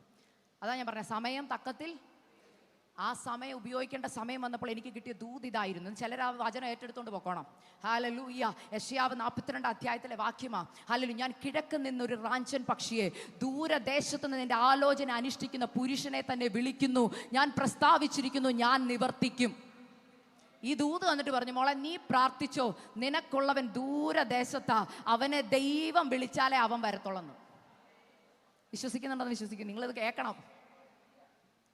എൻ്റെ ഫാദർ ഇൻ ലോയൊക്കെ അറിയാവുന്ന ആൾക്കാർ ഇവിടെ ഉണ്ട്, അതുകൊണ്ട് എനിക്ക് സന്തോഷമുണ്ട്.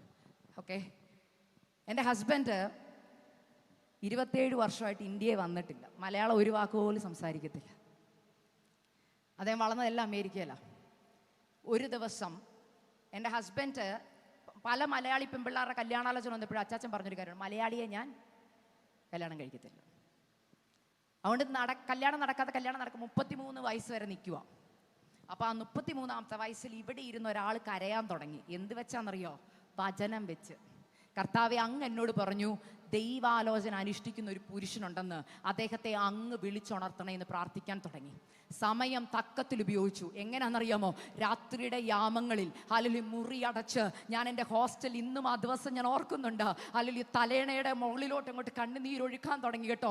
ബൈബിള് തുറന്ന് വെച്ചിട്ട് കണ്ണുനീരോടെ പ്രാർത്ഥിക്കാൻ തുടങ്ങി. അപ്പാ, എനിക്ക് അല്ലെങ്കിൽ കല്യാണം നടത്തേണ്ട സമയം കഴിഞ്ഞു, ആരും ആലോചനകളായിട്ട് വരുന്നില്ല, വരുന്നവർക്ക് ആർക്കും ഞങ്ങളെ ഇഷ്ടപ്പെടുന്നില്ല, ഒത്തിരി ഡിമാൻഡുകളാ, ഞങ്ങൾക്ക് കൊടുക്കാൻ ഒന്നുമില്ല അപ്പായെ.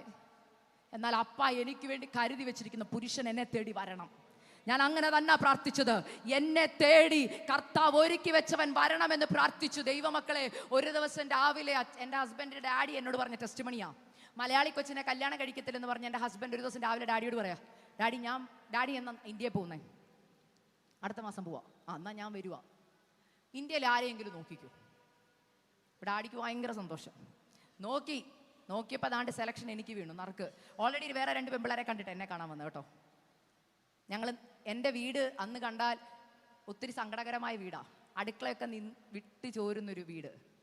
കയറി നിൽക്കുന്ന സോഫയൊക്കെയാണ് ഞങ്ങൾ തൂത്ത് തുടച്ച്, ഒരു ചെയറൊക്കെ ഉള്ളൂ, അതൊക്കെ തൂത്ത് തുടച്ചൊക്കെ ഇട്ട് ഇവർ വന്നപ്പോൾ അമേരിക്കക്കാരാന്ന് കേട്ടപ്പോഴേ ഞാൻ അപ്പാട് പറഞ്ഞു, വലിയ പ്രതീക്ഷയൊന്നും കൊടുക്കണ്ട.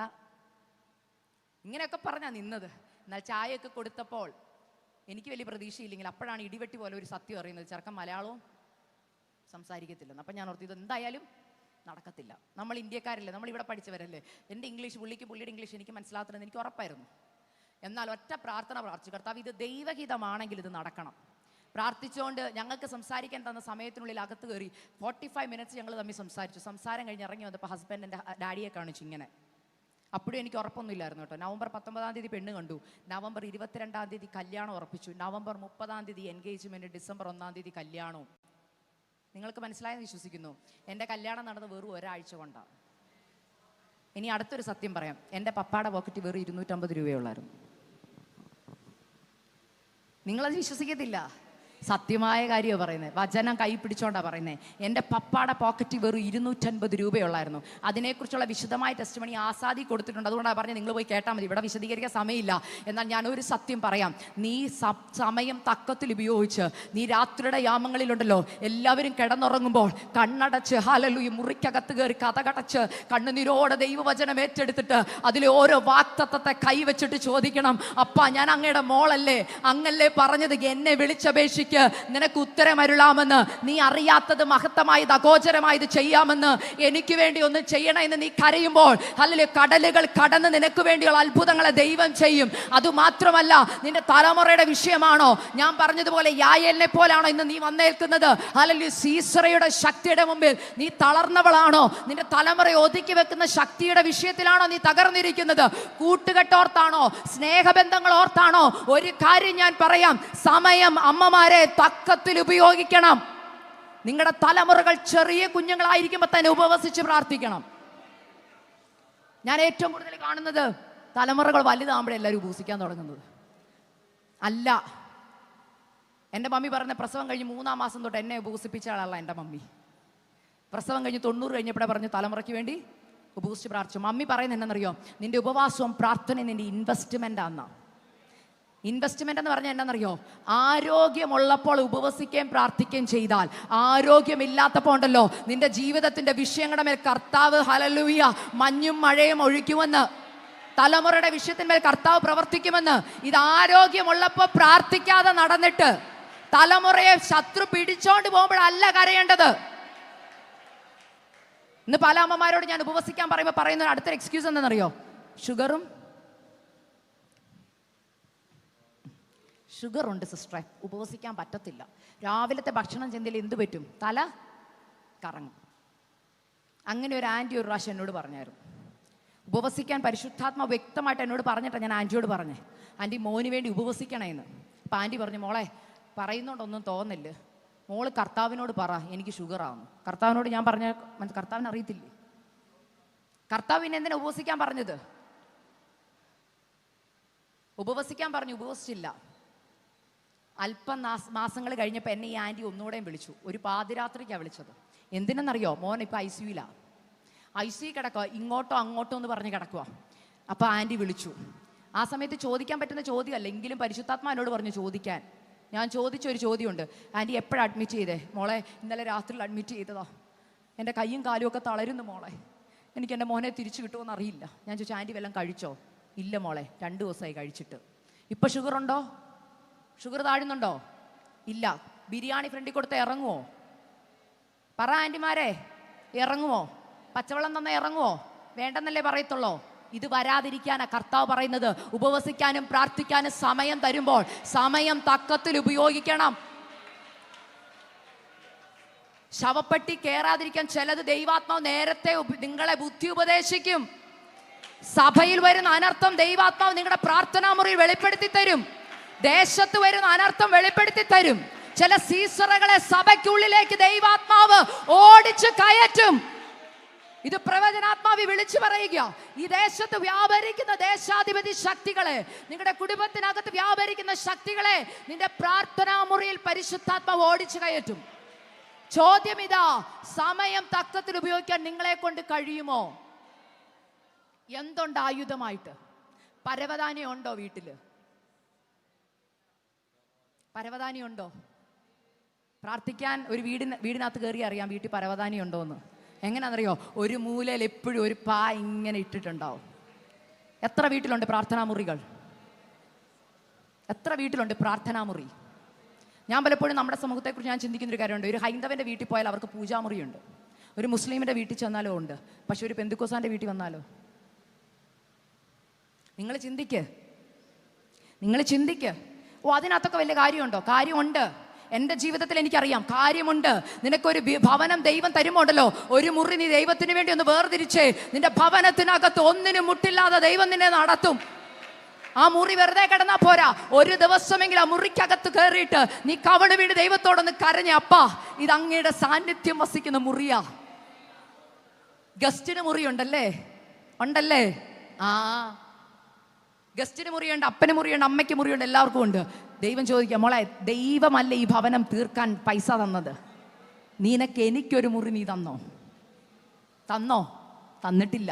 ഇന്ന് വലിയ ബംഗ്ലാവുകളുണ്ട്, പക്ഷെ എത്ര മുറിയുണ്ട് കർത്താവിന് കൊടുത്തത്? എത്ര പേരുണ്ട്? നിങ്ങളൊന്ന് ചിന്തിച്ചു നോക്ക്. നമ്മുടെ തലമുറകൾ കാണണം നമ്മുടെ മാതാപിതാക്കൾ കരയുന്നത് കേട്ടോ. അമ്മമാരെ, എൻ്റെ മമ്മി രാത്രിയുടെ യാമങ്ങളിൽ എത്രയോ വട്ടം എൻ്റെ കാലെ കണ്ണുനീര് വീണിട്ടുണ്ടെന്നറിയാമോ? ഹല്ലേലൂയ.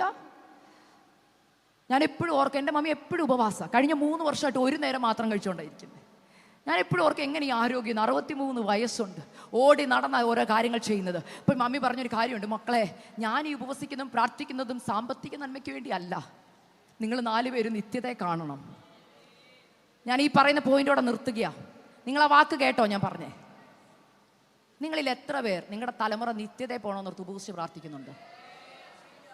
എല്ലാവരും അല്ലലിയ പറഞ്ഞിട്ടില്ല. കാരണം എന്നറിയോ, നിങ്ങളുടെ ഉപവാസത്തിൻ്റെ ലിസ്റ്റ് നിങ്ങളുടെ ഡയറിയിൽ എടുത്ത് നോക്കിയേ. മോനെ UK അയക്കണം, മോളെ US അയക്കണം, മോടെ കല്യാണം നടക്കണം, വീടിൻ്റെ ലോൺ അടയ്ക്കണമെന്നല്ലാതെ അതിൻ്റെ എവിടെയെങ്കിലും ഒരറ്റത്ത് ആത്മീക വിഷയത്തിൽ എൻ്റെ കുഞ്ഞുങ്ങൾ സമ്പന്നരാകണം, ദൈവകൃപയുള്ള കുഞ്ഞുങ്ങൾ എൻ്റെ വീട്ടിൽ വന്ന് കയറണം, എന്തൊന്നും നടന്നില്ലേലും മുകളിലുള്ള ഒരു പ്രാർത്ഥനയ്ക്ക് മറുപടി തന്നില്ലേലും എൻ്റെ അപ്പ, എൻ്റെ ഭർത്താവും എൻ്റെ മക്കളും നിത്യതയെ കാണണേ അപ്പ, അവരാരും നഷ്ടപ്പെടരുതെന്ന് പ്രാർത്ഥിക്കുന്ന എത്ര അമ്മമാർ ഇതിനകത്തുണ്ട്. നിങ്ങൾ തമാശയായിട്ട് എടുക്കരുതേ, ഞാൻ തമാശ പറയുവല്ല ഇവിടെ നിന്ന്. ഇത് ദുഷ്കാലമാകയാൽ സമയം തക്കത്തിൽ ഉപയോഗിക്കണം. സമയം തക്കത്തിൽ ഉപയോഗിച്ചില്ല, ഒരു സമയം വരുന്നുണ്ട്, കണക്ക് കൊടുക്കേണ്ട ഒരു സമയം. നിങ്ങൾ ഓർക്കരുത് പാസ്റ്റർ നിങ്ങളുടെ കുടുംബത്തിന് വേണ്ടി കണക്ക് കൊടുക്കുന്നെന്ന്. അക്സയുടെ പേര് വിളിക്കുമ്പോൾ അക്സ ദൈവസന്നിധിയിൽ സിംഹാസനത്തിന് മുമ്പിൽ പോയി നിൽക്കുമ്പോൾ അക്സ എന്തിനൊക്കെ കണക്ക് കൊടുക്കണം? ആദ്യത്തെ ചോദ്യം, ഒരു ചോദ്യം കൂടെ ഉണ്ട്, നിന്റെ ഭർത്താവ് വന്നോ? അല്ലേ?